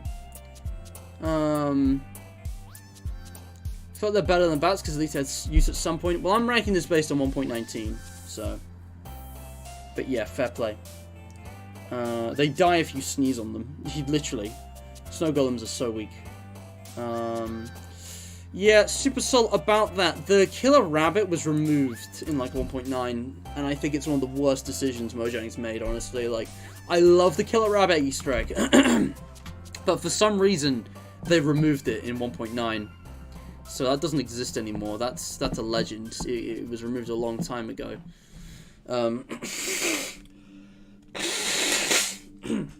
Excuse me. You can mod it back into the game, I suppose. But yeah, it's not exactly. And I count that separately. I don't know if maybe you can still get it with commands, but they don't... You can't spawn them naturally anymore, at the very least. They were removed from survival. Yeah. Honestly, I might remove F tier Banana Boy. You're right. I might actually just make E tier the bottom tier, because I don't think there's a differentiation at that point. But we will see. But yeah, speaking of fish variety, we'll get to that. I really like the tropical ones. But, the mushroom. Guys, the mushroom. Oh my goodness. S tier. Mushrooms are like fancy, amazing fantasy cow. It feels like they blend right into the Minecraft world. And also, like, they have a really unique, you know, spawn point. They have really unique resources that they can provide. They have a cool design. They're just such a cool concept. We need more mobs like the mushroom in Minecraft that really lean into, like, the fantasy element of Minecraft. The mushrooms are very cool. S tier. Squids are, honestly, I'm gonna give them B tier. They give you ink, which is essential for a lot of things. You need ink to create a book and quill. You need ink for dyes, black ink, black dye, which, you know, you need for wall banners. I don't know. I think squids are neat. I think their AI needs reprogramming, but it is kind of funny how they always kill themselves by suffocating on air on a beach in air. They look goofy. They, you know, were the only thing that populated the oceans until 1.13. So they do help the ambience, but thankfully there's a lot more to that now. Yeah, mushrooms are insanely unique. I played the secret level in Minecraft Dungeons with the mushrooms, most powerful species in Minecraft. I can't tell if you're joking or if this is a real thing. I'm gonna assume you're joking. But, yeah. Striders. Striders, I love Striders. You guys know me. Striders are S tier. Striders are hilarious. They're ugly, but they're also adorable at the same time. They are a way that you can ride across lava as an alternative to a boat across water. Like, it's actually possible to travel across vast amounts of lava now. Yeah, there's a whole process. You have to, like, you know, lure them in with a, you know, a warped shroom. You have to have that on a fishing rod. But they don't even need to be tamed. Super friendly. They're friendly bros. And, like, they spawn abundantly in the nether. And, like, they're a great pet, I think. They're a good mob. Literally no downsides. I always feel bad when I see them out of lava and they're freezing and they slow down. But, like, they still will, you know, they'll still be loyal to you and keep riding and following the warp shroom. Like, man, Striders are just... I can't think of anything I dislike about Striders. I love Striders. They're just, again, another enhancement of the nether that I really appreciate. Very cool mob. S tier. S tier. Simple as. There is actually a secret mushroom level, and they are no joke. Mushrooms hit hard. Oh my god, that's brilliant. That is so funny. Anyways, so we were talking about the sea. S tier again for all of the tropical fish variants. Even if I was picking them out individually, they'd all go in S tier. The tropical fish added so much life to Minecraft's oceans. I think they're just really nice to kind of look at. I love the designs and the animations, and I love that you can, like, collect them, because there's all different designs. You can, like, make an aquarium. I think, like, tropical fish, you can't eat them. I mean, you can eat them, but you can only eat them raw. You can't cook them. It's a shame. I feel like you should be able to, like, cook and eat them, like the other types of fish. But what they lack in kind of usefulness as a resource, they more than make up for in kind of aesthetic and, like, animation. Again, just part of the ocean biome's overall appeal, I think, was highly enhanced by the tropical fish. And again, multiple times on SMPs and single player worlds, I've made aquariums and collected tropical fish. I love those guys. I should really do that at some point, because I haven't done that in, like, a stream series, like, ever, I don't think. It's always off camera. Exactly, Banana Boy, yeah. These guys are the reason why the ocean's still fun to explore. It's, like, depressing, yeah. Anyway, that and buried treasure, and in shipwrecks. Yeah. Speaking of the ocean update, turtles. Turtles. Honestly, the whole thing with scoots is very time-consuming, but I think it's pretty cool. I like turtles. Turtles, you know, they kind of chill on the beach. They got the whole thing of the eggs, which zombies attack. They give you scoots for the turtle master, the turtle helmet, and the potion of the turtle master. The helmet's not that great, but the potion is. And honestly, they look and sound pretty cool. Again, the sound effect design, Mojang's part, was excellent. I'm gonna give them A tier. They're not, like, exemplary, but, like, they're great. I love turtles. I'm gonna give them A tier. You've looked it up, have you, Duncan? The potion of the turtle master. Resistance 4, but slowness 4 with glowstone. I mean, that's crazy. But yeah, they're very cool. No, sorry, slowness 6. It gives you slowness 6 if you add glowstone. Anyway. We've also got villagers here. Now, villagers, thanks to 1.14, they're S tier. Villagers pre 1.14 are like C tier at best. They sucked. But 1.14 now, villagers are incredible.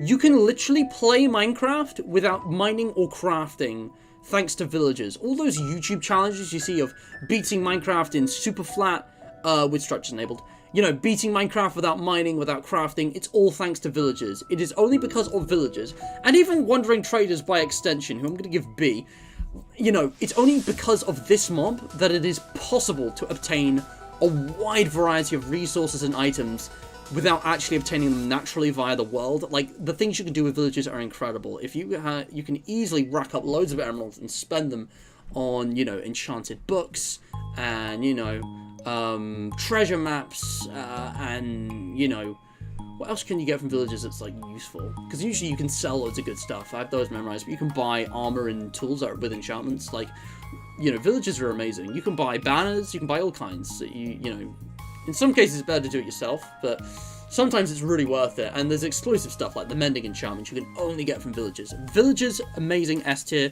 Just great mobs, so many different interactions. I love how they work, have their daily routines. They made the overworld feel alive, and the villagers feel alive, I think. To be fair, villagers are really annoying.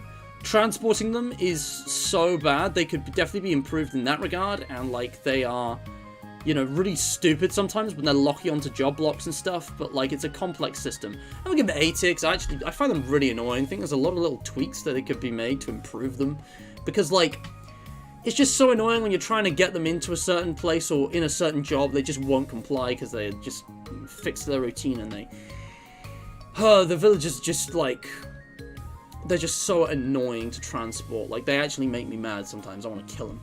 And wandering traders, I'm going to move 2 tiers down, because the thing is, these guys are absolute scammers. They sell useless items that are, like, stupid. The most useful thing you can do with them is kill them, steal their llamas and their leads. Although, if you're in a super flat world, or you're just really struggling to find a certain biome, you might actually find some of their trades worthwhile, because they can sell, like, saplings for, like, jungle trees or something.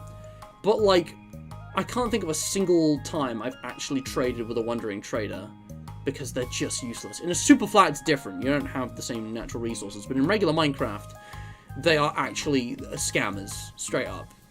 You know what? I'm actually going to give them E tier. They're situational, they're annoying, I don't like them. Then again, they do actually still offer trades, and the leads and the llamas, that's still useful. I'm going to leave them in C tier. I'm going to leave them in C tier. You know, for the leads. Yeah. Pretty much Banana Boy. Yeah, I feel like villagers... Well, villagers have iron golems. Villagers are pacifists themselves. That's why they have iron golems, to fight for them. And you guys are on my hardcore world, they summoned so many iron golems. We were spewing out iron golems at the Hydrated Haven. I have no idea why we were getting so many so fast. It was absolutely crazy. Anyway, moving on. Pufferfish, instant S tier. Same as with the food tier list. Or not, I almost just closed everything. Same as with the food tier list. Clearly they're S tier. No, but seriously, excuse me. God, my asthma's kicking in. I use my inhaler. 1 second, guys. I'm also going to close my window.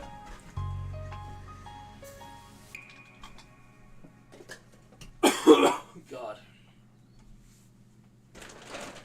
Oh, man. Let me just fix that up. Thank you very much.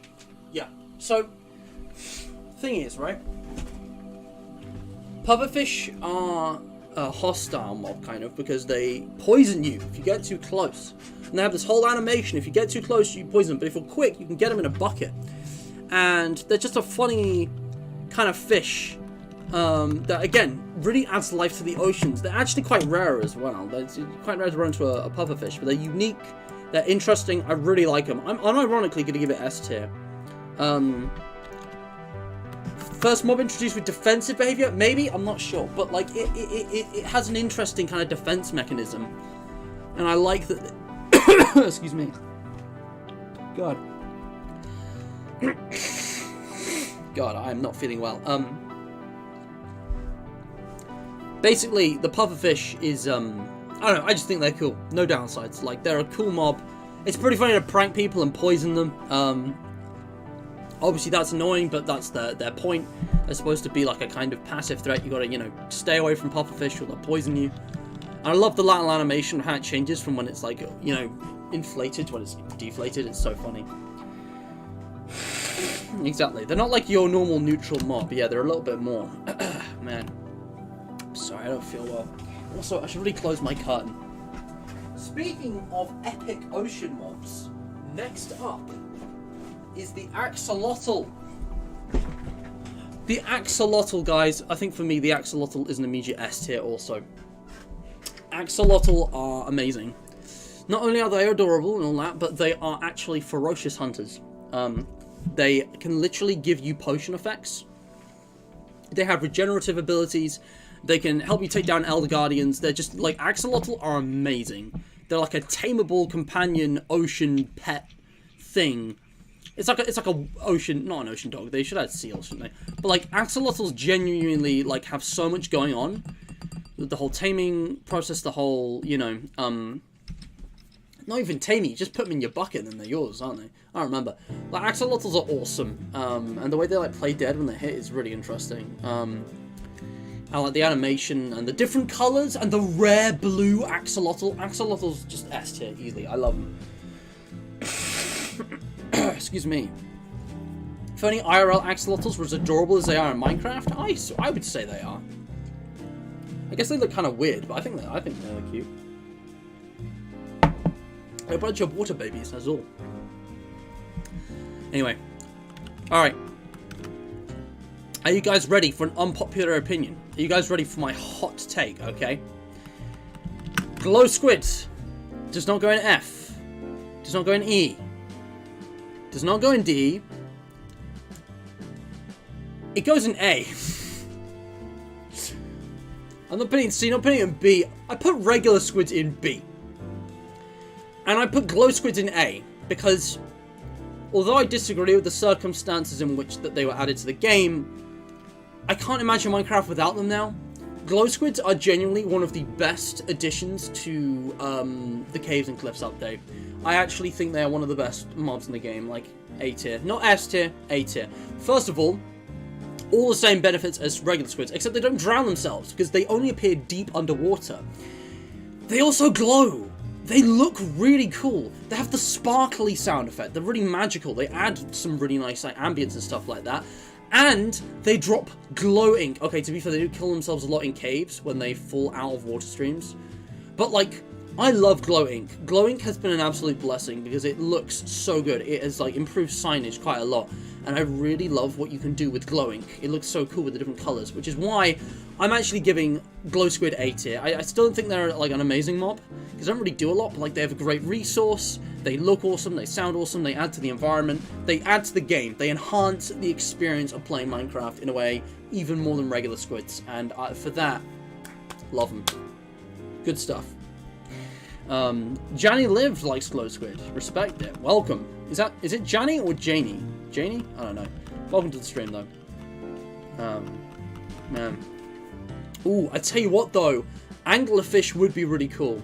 But the thing is, it's an extension of a pre-existing mob. It's a variant, so it really blends seamlessly into the world. I wouldn't say anglerfish would necessarily be better. In fact, I'm curious what an anglerfish would look like. It'd be similar to this, I guess, but with, like, the thing over its face and a fin. I don't know. Anglerfish would be a cool addition, though. They should add, like, deep oceans to Minecraft, shouldn't they? That'd be scary. Okay, so this is a bit confusing. We've got donkeys. I believe that's a mule, but that's also a donkey. I don't know. Is that... No, that's a horse. That's a mule. Okay. So here's the thing, okay? Horses. Excellent land travel. The go-to land travel. Saddles, kind of a problem, but once you got them, you know, you can ride them. I love how they have different speeds and different jump heights. I love the way the process of obtaining them. I'm going to give horses S tier. I think they're a really useful mob in that regard. Donkeys, I'm going to give B tier. I'm not a fan of donkeys.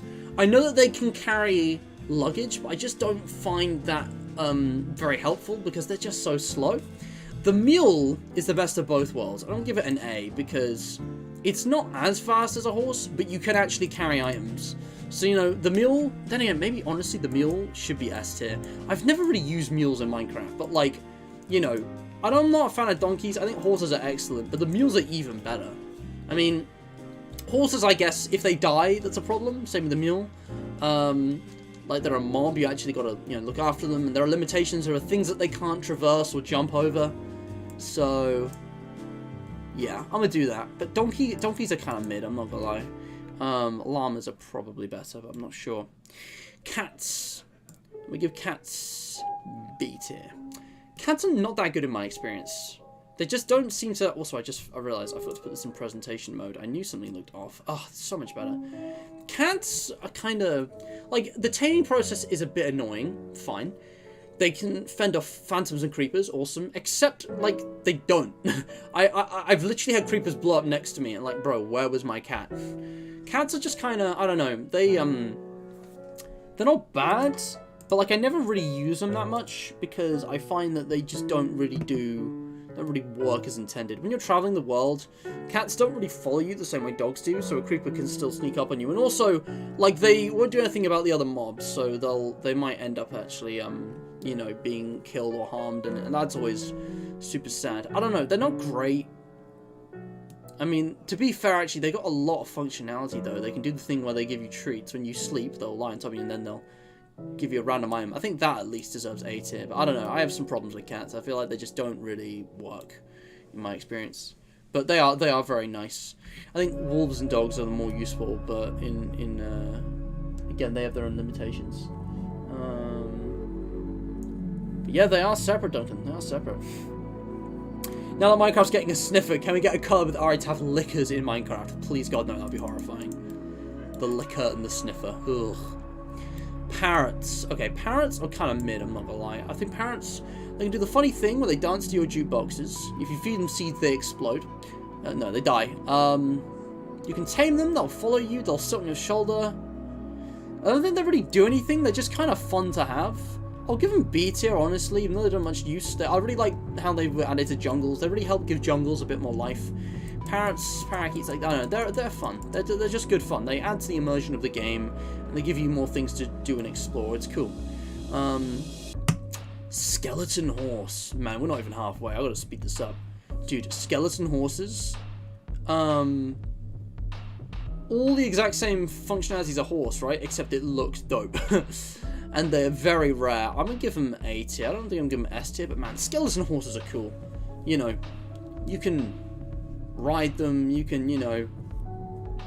Actually, aren't they, like, impervious to certain kinds of damage as well? Like, they can't drown... I don't know if they're immune to lava, but, like, I think they're impervious to certain kinds of damage. Like, they can't freeze to death in mountains. Like, skeleton horses, like, built different. I don't know. Skeleton horses are something else. They're really cool. Really cool Easter egg as well. But I'm not going to give it S tier. I don't know. The allay. I'm going to be honest. I'm going to put allay in, like, C tier. Like, these guys, they pick up items of an item you throw at them. And that's just, like, how is that useful? That just doesn't sound useful at all. They don't... Like, if you give them a diamond, you lose a diamond, and then they'll just pick up diamonds on the floor. What diamonds are going to be lying on the floor? Like, I don't know. Allays, I don't... They're kind of cool for lore, with the whole connection with the, Vex. And how they're in, like, pillager towers and stuff, and they have really nice magical, like, sound design and stuff. Like, they're just these weird little fairy fucks who, like, I don't know, they just exist. They're kind of, I don't know, I'm not really a fan of allays. I think all of the mob vote mobs recently have been really mediocre, all of them. So, that's my take. Oh, right! Parrots can mimic sounds! That's funny. I'm putting them in A tier. Thank you, DJ. I forgot they could do that. Dolphins. Dolphins are S tier, no question. Again, amazing addition to the ocean. They lead you to treasure. They give you dolphin's grace, which speeds you up massively. You can swim really fast. They're friendly. They, again, add all the, you know, they make oceans feel more alive. Dolphins are amazing, no question. At last, the polar bear. And also Aria Math just came on. Lovely. This mob is the first E tier mob. I think I'm going to get rid of F tier. There just aren't any mobs that bad. E tier is mobs that genuinely I would be happy to see removed from the game. Like, polar bears are so rubbish. They exist. They don't really do anything. They live on icebergs. If you stand in front of their young or hit them, whatever, they'll be aggressive and they'll hit you. They're just like an environmental hazard. But unlike the pufferfish, you can't do anything else with them, and they're not really that interesting. They're not rare. They don't look that interesting because they're literally just a big white bear. You can't tame them. You can't kill them for any resource. You know, you can't really. They don't really have any useful interactions with other mobs. Like they're just there. They're so mid. I'm giving them E tier. Polar bears actually suck. They were added because Jeb is a simp and his wife wanted to add them in the game. That's what I've heard, which is hilarious. But yeah. He gives you fatal poison. Fatal poison! It's poison, but it actually kills them. Interesting. Bedrock Edition is so weird, man. Fatal poison. Well, anyway, the llama. Now, the llamas are interesting. Llamas are underrated. You can customize them with carpets. They're really cool in that regard. You can have a caravan of llamas. You don't even have to lead all of them. They'll, like, follow each other. And they can carry quite a lot of items for you. I think that's got to be A tier. They're like donkeys, but better. Llamas are actually really useful. I quite like llamas. When they spit on you, it's annoying, but I think that's a funny quirk that they can actually do damage. Llamas are one of the most deadly mobs in Minecraft. They are one of the few things that can actually kill you in peaceful mode. They can kill you in peaceful mode. Also, yes, Duncan, they should add grizzly bears. Just take the same model, retexture it, put them in the woods, have them some interactions with, like, bees or something.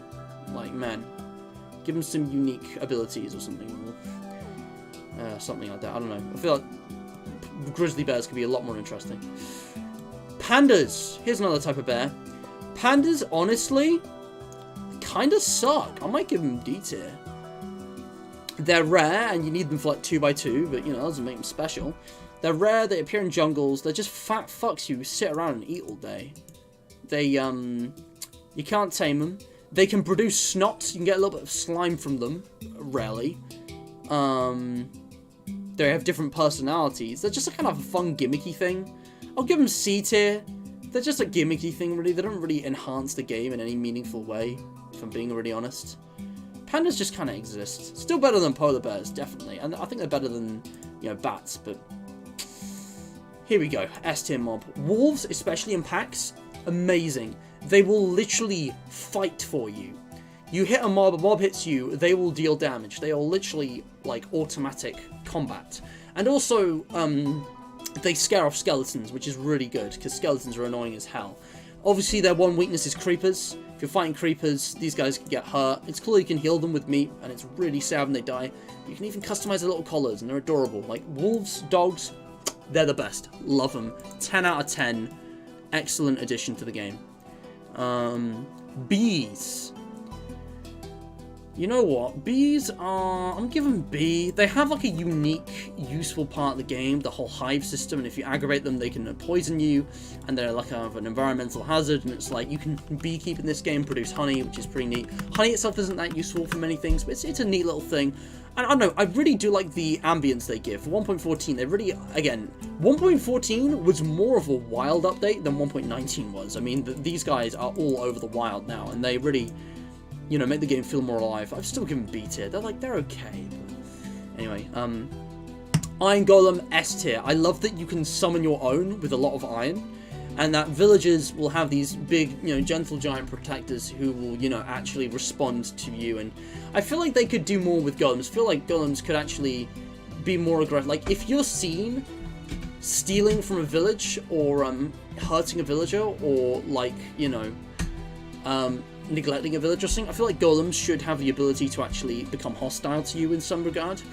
But like, I like the little interaction they have of giving like roses to the villager kids. That's reminded me. It's a very nice little thing that again adds kind of life and you know, depth to the world. And also again, the way they just kind of hang around, and you know, they literally are big, you know, giants who will fight off hostile mobs. They're awesome.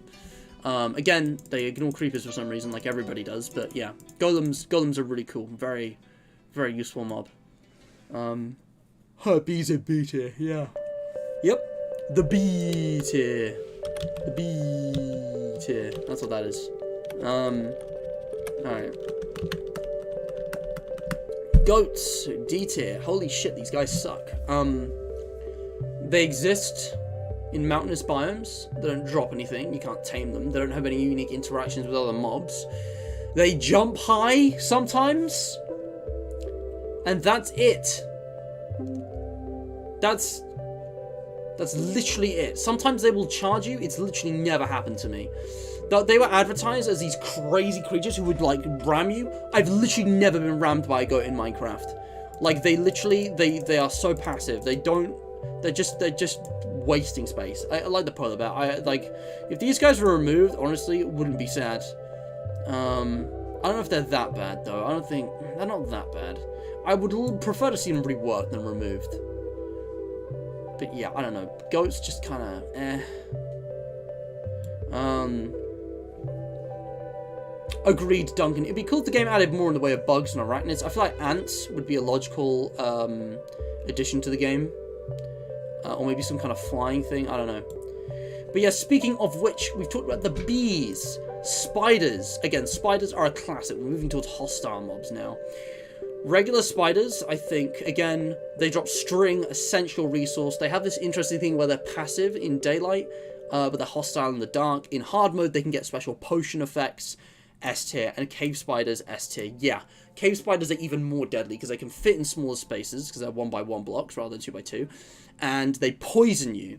Like the spiders are amazing, great mob. The Enderman, which is next because it's cropped out, is got to be S tier without even thinking about it. I mean, they're these unique, creepy, weird aliens who are passive unless you attack them or look them in the eyes, and then they do loads of damage. They're super fast, they teleport, but they're also like harmed by water. Like they have really weird, unique, interesting kind of dynamics with the world and the way they're integrated, and they have such a cool design and the sound design of like the distorted speech. What is this song? This is giving me major nostalgia. It's Mice on Venus. Of course, it's Mice on Venus, lovely. But yeah, I love the Enderman. Endermen are just classic Minecraft. Can't go wrong. S tier. Speaking, you said showing love to the zombie pigman. Let's go. Zombie pigman? I only see piglins. I mean, same thing. Alright, as far as I'm concerned. Now, you guys know what I think of piglins, alright?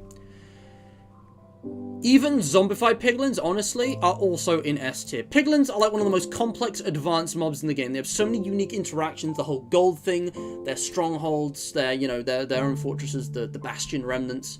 The fact that piglins will, like, trade with you, they'll barter. If you give them gold, they'll give you a random item in return. It's kind of like villager trading. It's less reliable, but the rewards are really good if you have a lot of gold to spare. They've given gold a lot of genuine use in the game. They have a complex system of kind of hostility, like if you break gold or if you're not wearing gold, they'll be hostile, but then they'll be friendly otherwise. You know, there's an achievement for distracting them if you trade while they're hostile. You know, and the zombified piglin is a lot less complex, but I think serves its purpose just as well. They're an ambient threat in the nether, but unlike regular zombies, they're also a bit nuanced. They are passive unless you attack them. And also, it's interesting that piglins are actually scared of the zombies. So if you haven't upset the zombies, you can stand near them to stop getting attacked by regular piglins if you have gold. Like, just the interactions they have in the nether, the whole nether ecosystem is so developed. It's incredible. S tier, no question. Now for all of the illagers, I'm going to be honest, I think the evoker is a little overpowered, but the evoker himself, S tier, drops the total from dying, exclusive to Woodland Mansions and raids. Really interesting mob lore-wise, and has some pretty crazy powers, like he can cast spells. I think it's really interesting. The Vindicators use axes, again like the Piglin Brutes. They actually, a mob that uses axes, which makes shields, actually, give shields their weakness in actual survival Minecraft, so you gotta like find other ways around fighting them. They do quite a bit of damage, they're very lethal. And Pillagers as well, evil villagers, who kind of live in their own outposts and go on raids and have patrols and kind of, you know, keep Iron Golems prisoner. I don't know. I think the whole idea of these guys is really neat. I think it kind of makes sense. Like, I don't know, it's a nice extension to the game. It's like, oh, you've got like a hostile faction of Stention, you know, mobs in the world to watch out for. I give all these guys S tier. I don't think anything is changing. They're not that complicated and they don't need to be. And altogether, like in raids and stuff, they work amazingly. The Ravager as well, like a rideable creature for them that kind of rivals the Iron Golem in terms of like brute strength. Like, that's impressive. Like, man, Ravagers are crazy. But yeah, I love all of these mobs. The thing that pisses me off is the Vexes. I'm gonna be honest. I'm gonna put these guys... I might actually put them in E tier. They do live up to their name. Like, the idea of, you know, the Evoker summoning these little, like, fairy witch things, I can understand. But the Vexes themselves are terrible. Like, they can phase through objects, and they have a tiny hitbox, and they fly around. They're just so unfair. They shouldn't be able to phase through blocks. If they didn't phase through blocks, I'd probably put them in, like, B. But, like, I don't know. They just kind of suck. They're just such a weird thing, and I don't understand, like... I mean, now we have the LA, it's kind of clear what they are. They've also been remodeled to fit in more, but, like...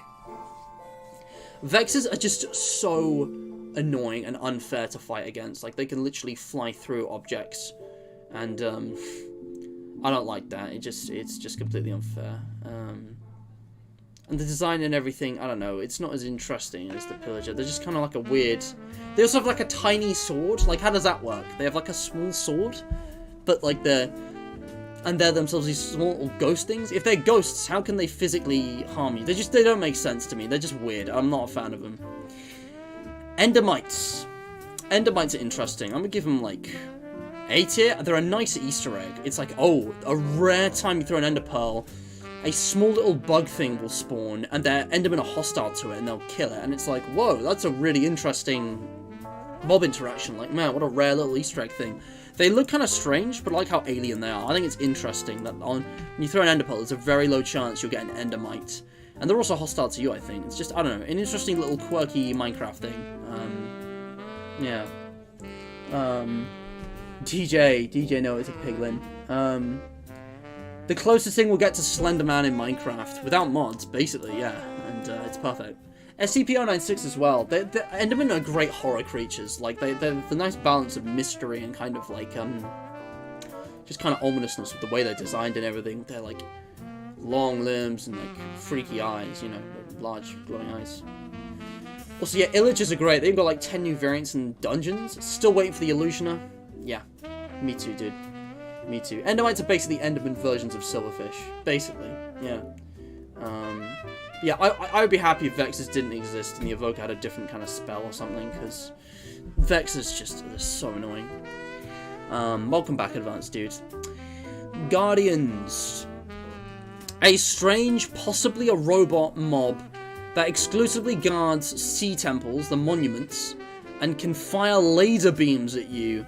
And they make all these weird noises. Honestly, like, S tier? I think Guardians are awesome. Guardians, like, I don't know if there's anything I'd change about them, especially since you got the Elder Guardian variant, which is like a boss version of the regular Guardians. I think they're just really unique, interesting mobs. They really stand out visually. And the way they're designed and the way they're integrated into the game as, like, you know, Guardians of monuments is really interesting. Like, I think they're, I don't know, I just like that these big fish things, they might be robots. I think it's really interesting. And the way they play with, like, the laser beam and stuff, like, it's pretty fair. Like, it's an interesting way of combat. Like, they have a long time to charge up, they do a lot of knockback and damage. Oh yeah, also Elder Guardian is the funny jump scare, and yes, Super Soul. That's the thing, Enderman, all the nostalgia, like, man, your memory of your first Enderman encounter, the screaming, iconic.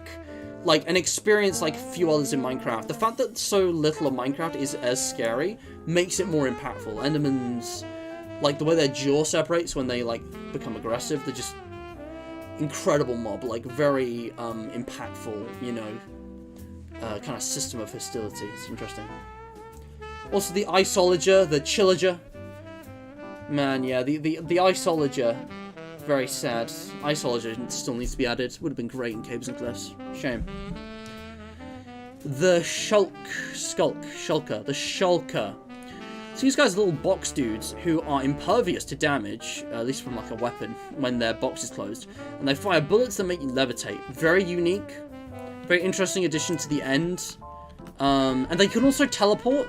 Honestly, I might give them S tier, because they also drop the shells, which you can use to make shulker boxes, which are a game-changing, you know, inventory management item. I didn't even mention drops for some of these guys. These guys, some of them drop emeralds. These guys drop, like, prismarine shards and sponges. Like, these mobs are useful for resources as well.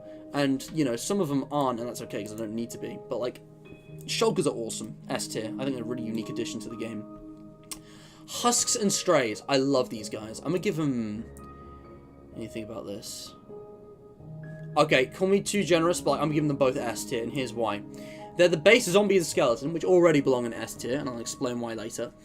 But, like, they're interesting because they're, like, regional variants, and I like that they're adding diversity and kind of nuance to the game. It's like, oh, if you go into the desert, beware, there are zombies that will give you hunger and don't burn in daylight, you know, called the husks. If you go into icy biomes, you'll find the strays who will shoot you with slowness. And they have, like, different sound effects as well as textures. They're really good. It's really, really nice. The Phantom. Alright, now, this is an unpopular one. Most people would put this right at the bottom, but I'm going to be unpopular here. No, I'm not going to do that. Phantoms, I'm going to give D or C. thinking about it. Phantoms are cool. I like that there's a mob that appears when you have insomnia. And it's just like, oh, if you don't sleep for too long, the phantoms will come for you. And they appear in the night. And they drop phantom membranes, which are really important for game progression. But the thing is, they're really annoying. They do little damage, but a lot of knockback. You can fend them off with cats, obviously. But like in multiplayer, they target players who don't have insomnia. It's just unfair. They're also not very inspired. And they don't really connect with the world. It's like, what are they? Are they supposed to be like bats? Like they're an undead version of something. But the living version doesn't exist. Which is why I would love to see a Sky update that added, like, birds of prey that you could tame. Like, as, like, a hawk or something that, like, you know, this is, like, an undead version of. I'm gonna give them C tier. I don't hate them, honestly. I don't dislike them, but I think they need reworking. They need reworking into an actual kind of, like, ghostly entity that could be way scarier on the level of the Enderman, honestly. Like, Phantoms could be way better, but I don't mind them. Especially since you can just toggle them off and get rid of insomnia, but yeah, they do suck. Yes, Duncan, mimics from RL Craft. Strays are kind of OP. True. Strays are kind of OP. I don't have a problem with that, though, because you can be OP in this game. Depends on a lot of things. I'm just looking at the mobs in isolation. Husks, better than mummies, 100%. Strays, yeah, fair enough. Man, there's going to be too many of these in S tier, dude. I've been very generous. I might move all of those into A tier, because, like, damn. I don't know. I feel like all of these deserve to be in S tier. You know, I'm gonna put these two in A tier. Because they're not, like, amazing. I mean, they are amazing. Nah, I'm sticking to my guns. Here's the thing, though. Blazers have to be S tier. Blazers literally unlock an entire portion of the game. If you kill a blaze, and you get a blaze rod, you can do brewing, which is previously impossible. You can also now craft Eyes of Ender to go to the stronghold and do the end. Like, blazes are one of the most important mobs in Minecraft, also really unique. The whole aesthetic with the rotating rods and the fiery sounds and the breathing, and the way they're exclusive to fortresses, you have to go, like, find them out, and the way they spawn, everything, like... Blazers are just an amazing mob. They're also like quite a challenge in combat, but they have their own strengths and weaknesses, and they have an amazing drop, and I just love the design. The animation and the sound design on most of these mobs are incredible. Same goes for the Creeper, literally the icon of Minecraft, this weird, crusty, leafy creature that will blow up. That will just kamikaze. Like, they're so weird, and I find it hilarious that they do that. They're so unique. It's very unclear what they are. They have a weird exception in interactions with other mobs, or rather lack of, which makes them really interesting from a lore standpoint. They're a very unique hostile mob that, unlike zombies and skeletons, is always dangerous. Even if you're fully enchanted, prot 4 netherite gear, if you're on hard difficulty or even hardcore, these guys are still a threat. And there's the charged variant, which is something else. Like, creepers can sneak up on you. They can actually destroy blocks, which, you know, very few mobs can do. Enderman can maybe pick a block. Creepers will actually blow up your stuff, which makes them a big threat. Quite a challenge. Icon of the game. Ghasts. Gotta be honest, ghasts can be super annoying, but they're an interesting mob for the nether that kind of adds some variety, and obviously they give you ghast tiers, which are a great brewing ingredient. I'm gonna give them B tier. Personally, I find them annoying. Then there's the achievement for actually hitting them with their own ball. Ghasts have a lot going for them. I personally find them annoying sometimes, in the way they spawn and the way they move around. But, like, I'll give them A tier. You know, the combat, the drops, the kind of, you know, design, they're pretty unique, pretty interesting. Magma Slimes, I'm going to give B tier. Honestly, they're not too interesting. They have the dumbest AI in the entire game. If they don't have a visual line of sight with you, they'll stop moving, which is hilarious, because they're just, like, they're like amoeba. But, like, the big ones are quite a threat. They give you Magma Cree, and that's pretty good. I don't know if they need a rework. They're just kind of, meh, I don't know. They don't inspire me that much. And they're also only found in, like, basalt deltas. Silverfish, again, I think are underutilized and could do with an update. I think they're good. I like that they're, like, unique to strongholds, and they can quickly overrun you if you don't know how to handle them. They're pretty weak on their own, but they kind of swarm. They have an interesting kind of, like, you know, sound design, animation and stuff, and, I don't know, they just leave something to be desired, though. I think strongholds really need a unique boss, or at least defense of some kind. They need their own version of the Guardians, and maybe Silverfish could be buffed in some way, or something new could be created to kind of tie into that. Because these guys also appear in mountain biomes just randomly while mining, which is a nice little gimmick. But yeah, they don't drop anything, and they don't really have too much else going on. They're kind of meh. The skeleton, an icon of Minecraft, S tier. Enemies with ranged weaponry. They're a basic hostile mob. They're the reason that there is a, you know, meaning to the day-night cycle. In the night the mobs come out, and these guys can hit you from far away, so you gotta be careful. Get a shield, get armor, or just get underground, and don't go out until the sun rises. And they also burn in daylight, which is an interesting kind of thing. They actually burn in the daylight, which means that the day you're completely safe at day. Same with the zombies. Zombies are even more basic. They're just the melee ones. But you know, these guys are, I mean, these three are the original Minecraft trio. These guys are, you know, the mobs that define the game. And these are mobs that, you know, are the reason that there is, you know, survival aspects of the game. These are the generic hostile mobs that are the foundation, you know, for a lot of other things. So, you know, I fully respect their place as S tier mobs. Just don't need to explain. Slime. I'm gonna say Slime's A tier. It's not amazing. I don't like that they only spawn in specific chunks. I feel like, I mean, no, actually that's not true. You can get them in swamps, I think. But like, they're a bit too rare for my liking. I don't know. And Slime's super useful, and you can farm it, so it's a good resource they drop. Actually, maybe I should give it, because like the little ones don't do damage. You can kind of have them as pets. It's quite funny. They're also a really, I guess they're pretty unique design. Yeah, you know, I'm giving them S tier. I think the slimes deserve to be with the big boys. Slimes are pretty awesome. They look cool. There's an entire block based on them. I changed my mind. They're S tier. Well, see, I still envision a lot of potential hiding inside blocks. You're absolutely right, Duncan. Yeah. Minecraft would be a lot different if the creeper didn't exist. The OG mobs are just something else.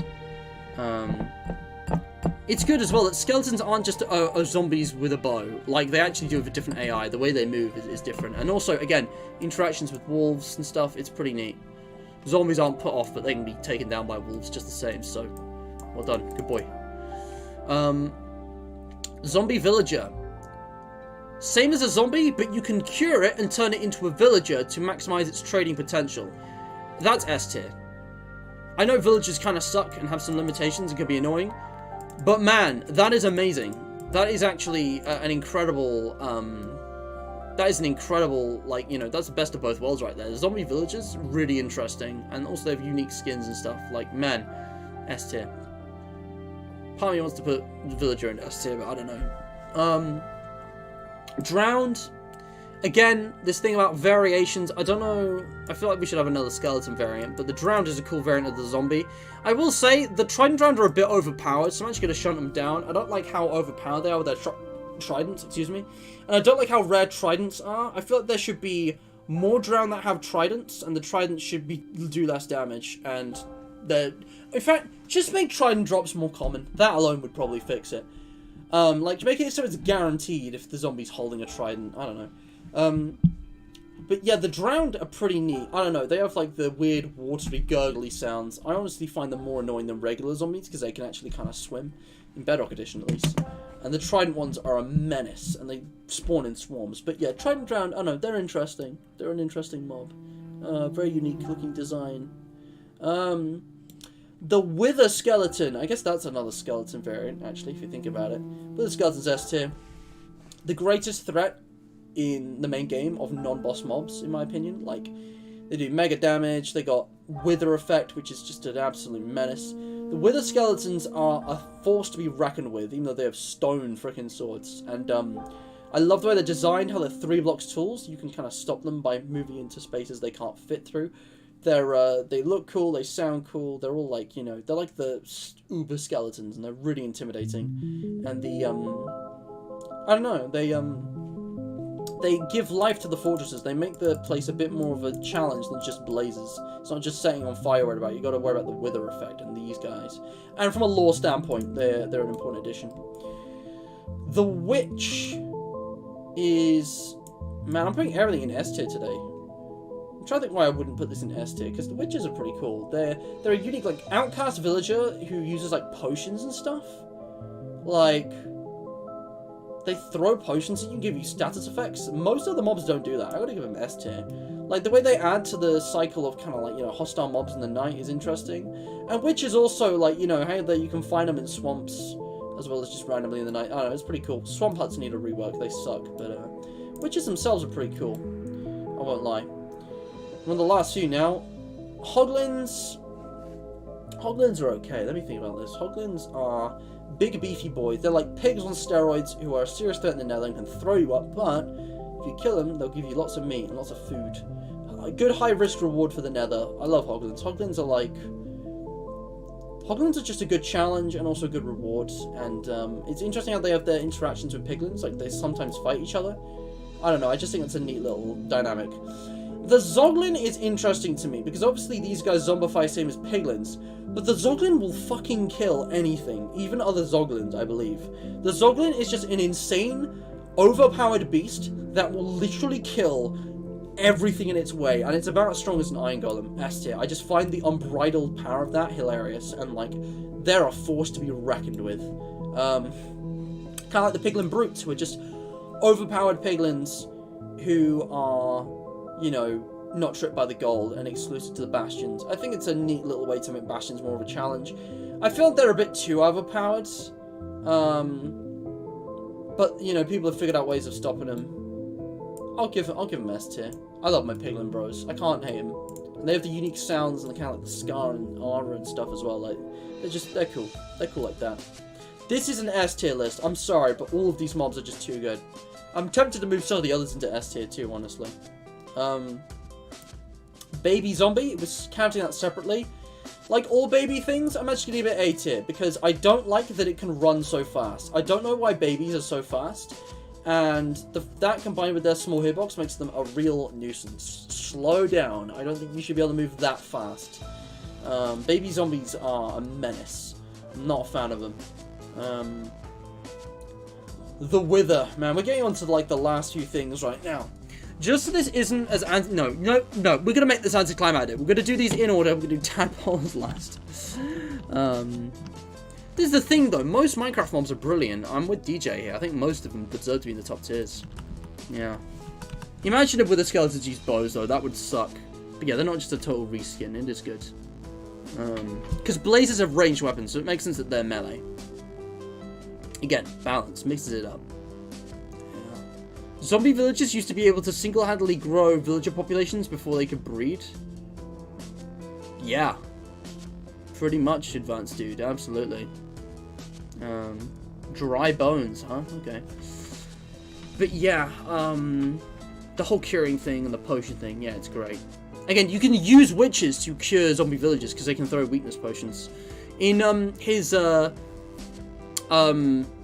Minecraft, but it's only one chunk series, Wadzi used a witch to, like, the world slowly expands. Let me show you guys, because you guys might not know what this is. Wadzi, right? What's going on, guys? I don't remember his intro. Hey guys, Wadzi here. G'day guys, that was it. I forget how Aussie he is.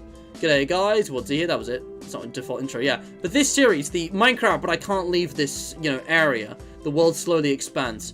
He used a witch, because they have a very low chance of throwing a weakness potion, to resurrect a zombified villager, because he couldn't get potions in as well, naturally, which was amazing. Which is just a neat little thing. Man, what am I seeing up here? Okay. The Wither. The Wither is like the ultimate Minecraft boss. Or one of them. I love that it's summonable, so you don't have to deal with it if you don't want to. But it gives you a very big reward, the Nether Star, which you can use to create the beacon. And the boss itself, the way it's designed, the sounds, the attacks it does, just the whole fight. Seriously amazing boss. The Ender Dragon, and this might be an unpopular opinion, but by contrast, I'm actually going to put the Ender Dragon in A. I feel like the Ender Dragon could be improved quite a bit. Just, it feels very restricted in how it's set up with the End Island. You can't just spawn an Ender Dragon and have it act as a mob. It's just kind of limited to its AI with the boss fight, and only the boss fight. Like, it only exists in its own boss fight, which I guess is fair enough, but it's like, you know, it can heal from end crystals from the towers. That's a cool interaction. It can breathe fire, and you got the whole thing with lingering potions. That's neat, you know. And it perches in the middle, and it can charge you. But like, I don't know. I feel the whole structure of the boss fight and the AI could be improved, because the fact that it just sits in the middle and you can just lay damage on it just feels kind of, I don't know. It's like too easy, but then I don't know. It's like a weird thing. Like, maybe it would make sense if maybe it could only heal if it was perching, and that was why it perched. Like, lots of logical fallacies like that with the Ender Dragon boss fight. It just seems contrived. It's a bit weird. Also, the Ender Dragon, it really needs some EQ with its sound effects. Its roaring is still, like, way too loud compared to all the other sound effects. I need to fix that. The design's cool. The game mechanics are cool. The Dragon's Breath's annoying, honestly. I don't know. I feel like the Ender Dragon needs another rework. The 1.9 update didn't really improve the fight. It added some good stuff, but I feel like it could have gone further. The Wither, on the other hand, is awesome, because there's not one set way to fight it, which I think is much better. You can approach it in multiple ways. And that comes at last to the Warden. I almost said the Wither again. The Warden has got to be the most overpowered thing in Minecraft. And what I like about it is that it's designed to be an obstacle, an ambient threat that is not a boss to be fought, but a challenge to be avoided. Of course, people are still going to try and kill it, even though it has, like, no rewards. It's really lame. It drops, like, a friggin... What does it drop? I forget what it drops. Excuse me. Oh. It drops, the Skulk Catalyst. That was it. It drops the Catalyst. But the thing is, its AI of how it can smell and hear, how it has like all these animations, the darkness effect, the kind of sound effects, its unique kind of dynamic with the Skulk, how it is exclusively summoned by Skulk Shriekers and Skulk Sensors. You know, the whole lore around the ancient cities, the way Wardens are kind of like designed, the way they look, the way they move. Like, these things are absolute beasts. And the fact that you can actually trap them and very slowly kill them, if you know how to, like, do that. And there's actually a way of cheesing them, kind of, in a way that's actually still quite challenging, because they're just that well designed, that robust. The way they have the Sonic Shriek as well as the melee attack, like, man, Wardens are just an incredible mob that so much time and effort was put and thought was put into. They're equal with Piglins, in my opinion, in terms of complexity, so immediate S tier. I think it's, yeah, worth the wait. It's awesome. All of the Skulk stuff is awesome. I don't care about the rest of the update. 1.19 brought us the Warden and the Deep Dark and the Ancient Cities, and all of that was amazing. Best thing. Yeah. You could ride the dragon in that one April Fool's version. This is based on the latest version, but yeah, that was a pretty neat little thing. It'd be cool if you could actually tame the Ender Dragon. Again, the dragon's egg never got its use. It'd be kind of cool, I guess, for the sake of kind of like the legacy of Minecraft, if the dragon's egg is like never hatched until like the last update, if that ever happens. Or until like the 100th anniversary or something. But like, yeah, the dragon's egg is just like, I don't know, the dragon's egg is just a thing that exists. It's weird. I don't know, the dragon's kind of I feel like it could be improved. And last but not least, the even more overpowered endgame bosses, the frogs, S tier, tadpoles, S tier. No, jokes aside, the fact that frogs can eat magma cubes and create frog lights is hilarious to me. I also think the way you breed them and find them and put them in a bucket and stuff is a really interesting dynamic of like finding them in the wild, and they've got different variants. I just think all of that's cool. Frogs as well, their animations, the way they, you know, just I just think they're adorable. I love frogs. Tadpoles are just kind of there, really, but they're an essential component as part of the frog process, so I'm going to give them S by extension. Like, tadpoles are awesome, because you use tadpoles to get frogs, and that's all they need to do. And also, like, the way frogs breed and everything, it's a unique process. So, with that out of the way, guys, my tier list is finally done. I'm going to go back to the Discord at last and say, this is my mob tier list. And I'm also, just in response to this, I mean, you're watching the stream and still, maybe you're not, but I'm just looking at it. Interesting which one's instance put where. Spawn of Satan. Keep it away from me or I will die. Finally a worthy opponent. You are annoying. Not good, not bad. You're cool. I love this. I think he's ranked the mobs in a different way. He's put all the hostile ones low because he, you know, it's mobs he dislikes because they're hostile. Which is fair enough, actually. He's clearly used a different criteria, and actually, yeah. Zoglins, Brute Piglins, they're absolutely overpowered, you know, with the skeletons, with phantoms, yeah, and the bosses being a worthy opponent. All of the hostile mobs are annoying, I guess, in their own way, and Piglins, the only thing I fundamentally disagree with is Piglins. Piglins are awesome, and they're to be cherished. Villagers are cool, but man, they're annoying. And yeah, fair enough. Do put Iron Golem and a Wolf in like the top tier. Not gonna complain. That is a base list. Just use different criteria. What else have people put here? Why you are not S tier? He's right. Banana Boy's right. Juan should be S tier. Tier S for Juan. Where's Juan? Also, I didn't download these. I'm gonna download these. These are gonna be my my new tier lists. Now, guys, I'm kind of out of time. I need to end the stream. We're going for over 2 hours.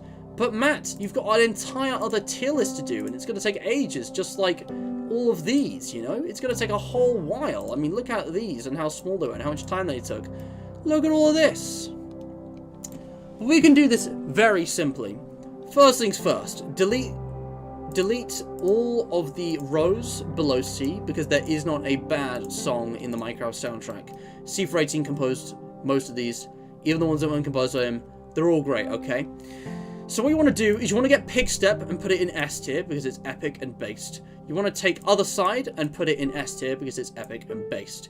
You want to put Stall, Strad, Chirp, and I believe it was Ward? Screw it, put them all in there as well. All those are S tier. Amazing songs, all the discs, very cool. Also 11, because it's a jam. All of the other music discs can go into A tier, okay?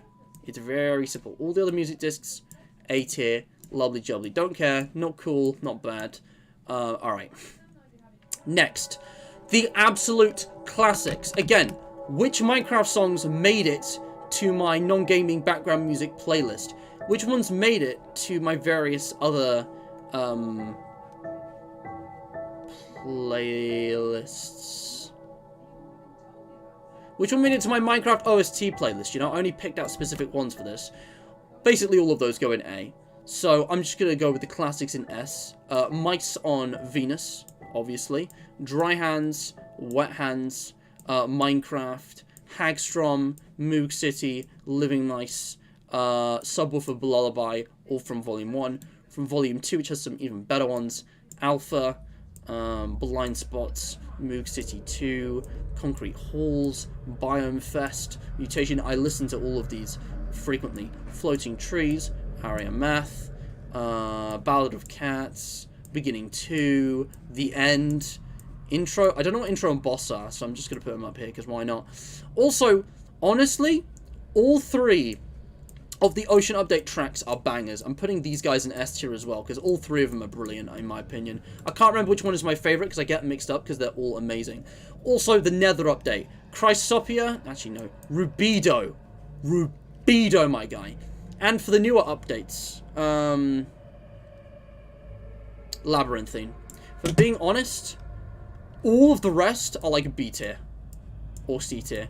I don't even remember a lot of these. These are like titles I don't recognize because I haven't listened to them. Because they're just kind of, Sweden! How did I miss Sweden? Sweden's going in S tier, no question. But yeah, all of these go into B tier. Or A tier. I don't even know what I'm doing. Okay, I'm going to be fair here. Honestly, all of the new tracks from Caves and Cliffs are a bit more forgettable. So I'm going to put all of these in C tier. But all the rest of these can go in B tier. And I have no reservations about music discs. Music discs are exactly where they belong. Unless... you know what? You know what? The Minecraft soundtrack is just that good, guys. It's just that good. That I can't even include a C tier because it's just so incredible. This is my tier list. This is my final tier list. I will not be taking questions. Let me put Sweden where it belongs. Literally, there are no bad Minecraft tracks. The only reason some of them are lower in B is because I don't really remember them that well. The only reason these ones are in A is because I know them, but they're not my absolute favorites. That's my tier list. Hashtag Minecraft tier list. And with that, we are done. So, thank you so much for watching. That has been the Mr. Matt Minecraft tier list collection. We've done them all now. We've got, we've got our mob tier list here. We've got our weapon tier list here. We've got our music tier list here. And from last stream, if we go into presentation mode, here's all the wood types. Here are all the biomes, which I thought was, you know, actually a one that I was able to think out a lot more thoroughly. And foods. Honestly, I had a lot more to say critically about the ones last time. With these, it's like music is just pure vibes. Mobs is kind of subjective because it depends on what you want in your mobs. But I try to think of how they enhance the game. And weapons, honestly, I feel like I'm not versed in enough. Like, it's very complicated because any of these can be turned to your advantage, except for a few. But yeah, that is all of the Minecraft tier lists, and that has been a lot of fun. I look forward to seeing all the rest of your responses on the Hydration Nation. So feel free to join the Discord server and get involved in the discussion. We're in discussion 3 right now, chatting about this. Thank you, Banana Boy. I'm going to reply with a Gigamat. And yeah, we're basically done now. I did basically speedrun that last tier list, but that is my final ranking. Wet hands? Why are the hands wet? Is there moist hands? No, there is not moist hands. The hands are wet because they're not dry. Alright. But yeah. The Warden is a game changer, Duncan, absolutely. Lots of mobs in S because Minecraft mobs are based. Minecraft's just a very good game. It wouldn't be the most played game of all time if it wasn't so good. I'm not saying it's perfect, but man, Minecraft's legendary. And with that, I think we're done. So, yeah. We're in the stream now. Let's end with a nicer song. This is just the howls of the dead. But yeah, unless you guys have any questions, all I've got to do now is pick a QOTD winner and we're done. Did anyone actually have a go at the QOTD? Yes, we did. I asked you guys, what is the most underrated block in Minecraft? And the advanced dude said, probably a hay bale. It's worth a ton of wheat and can save you from a fall in a pinch, if like a makeshift water bucket. So it's cheap and it saves a lot of fall damage. I don't think anyone else did a QOTD, which means that I believe the advanced dude wins by default, unless anyone would like to try and challenge him right now, right at the end, with their own QOTD. What is the most underrated block in Minecraft? Any suggestions? Any last takers? Or are we going to give this one to the advanced dude? The advanced dude was pretty advanced today. We got the Apple update, which was, you know, very significant in the lore of real life. So, you know, I need to eat. I could do with an apple right now. Or maybe just dinner. I gotta go, guys. I'm going to spend time with my family. It's Mother's Day. Just gonna do a little bit. Might get on with some... Oh, I don't know if I should say. Tell you what, guys. While you're all here, before you all go, just for those of you who didn't notice, continuity error is very slowly, very gradually moving towards some kind of actual content, finally. Alright? Check it out. It's been it's been pinged on the Hydration Nation. Also, look at that. Exactly 444 subscribers. That's really satisfying. I should really just share that. That's satisfying. I want to mark this down for all time. Even though I could perfectly well edit this to have any number. But yeah, that looks cool. Anyways. But yeah, I might have posted a little thing there. It's taking so long, guys, but continuity error is coming back. I promise. We're getting close. Everyone hates Birch, but me likey Birch. How could you say something so controversial and yet so brave? Dude, I think Supercell deserves a win just for that. You thought! Idiot! You think you can just be alternative and think, oh, Basty has opinions different. No! Birch is cringe. Do you mind backing that up with a source? No, I am just being mean, but honestly, Supercell, you thought you could play me. Supercell knows how I think, guys. In terms of like predicting what I'm doing and kind of working out what my teasers mean, historically, Supercell has always been the first and the closest person to work out what's going on every time. This guy thinks the same way as me. He knows how I think. He's in my walls. He knows how I think. He sees me in my sleep. I think he gets in my bed sometimes when I don't know. I mean, I'm not complaining, but I'm just observing. But anyways, I'm really mad about it. And, yeah, I'm gonna save that. I'm gonna give Advanced Dude the win. I respect the attempt, but I think Advanced Dude deserves it. So guys, go check out the Advanced Dude. Very advanced. Literally, I don't know what else to say. Shh, that's a secret map. Check the link in the description, guys. Same as with today's charity. Shooting Star Advanced Use channel is also there if you want to check it out. Who knows what they've got on there. Alright, thank you so much for watching. And, yeah. What the hell? What the fuck? That should be in cursed, my guy. Cursed, my guy. Anyway, enough of this. I'm going now. That's everything, alright? Today's Sunday, which means tomorrow I'm going back to school. Uni, same thing, kind of, not really.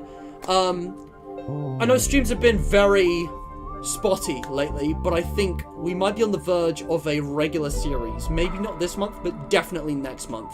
And I'm looking at a lot of different games. In the meantime, there are more one-offs coming that I know you guys would love to see. And maybe, just maybe, something very highly demanded, like the Henry Stickmin collection, because I only do that occasionally, so I should definitely do more of that. Anyway, yeah, I have a few more one-offs over the next couple of weeks. There's a charity event in the works, which I actually announced a couple days ago. I should start talking about that on streams. We'll talk more about this closer to the time, but activity's going to be much more active on the weekends, as I'm sure you've noticed. DJ, my guy, I'm sorry, man. You know, I was actually thinking about this the other day. I was thinking, man, it has been a long time since I've done 5 nights of fan games. Feels good. However, in regards to FNAF and more generally, there might be something. We'll come back to this, alright? Thank you so much for watching, and stay hydrated.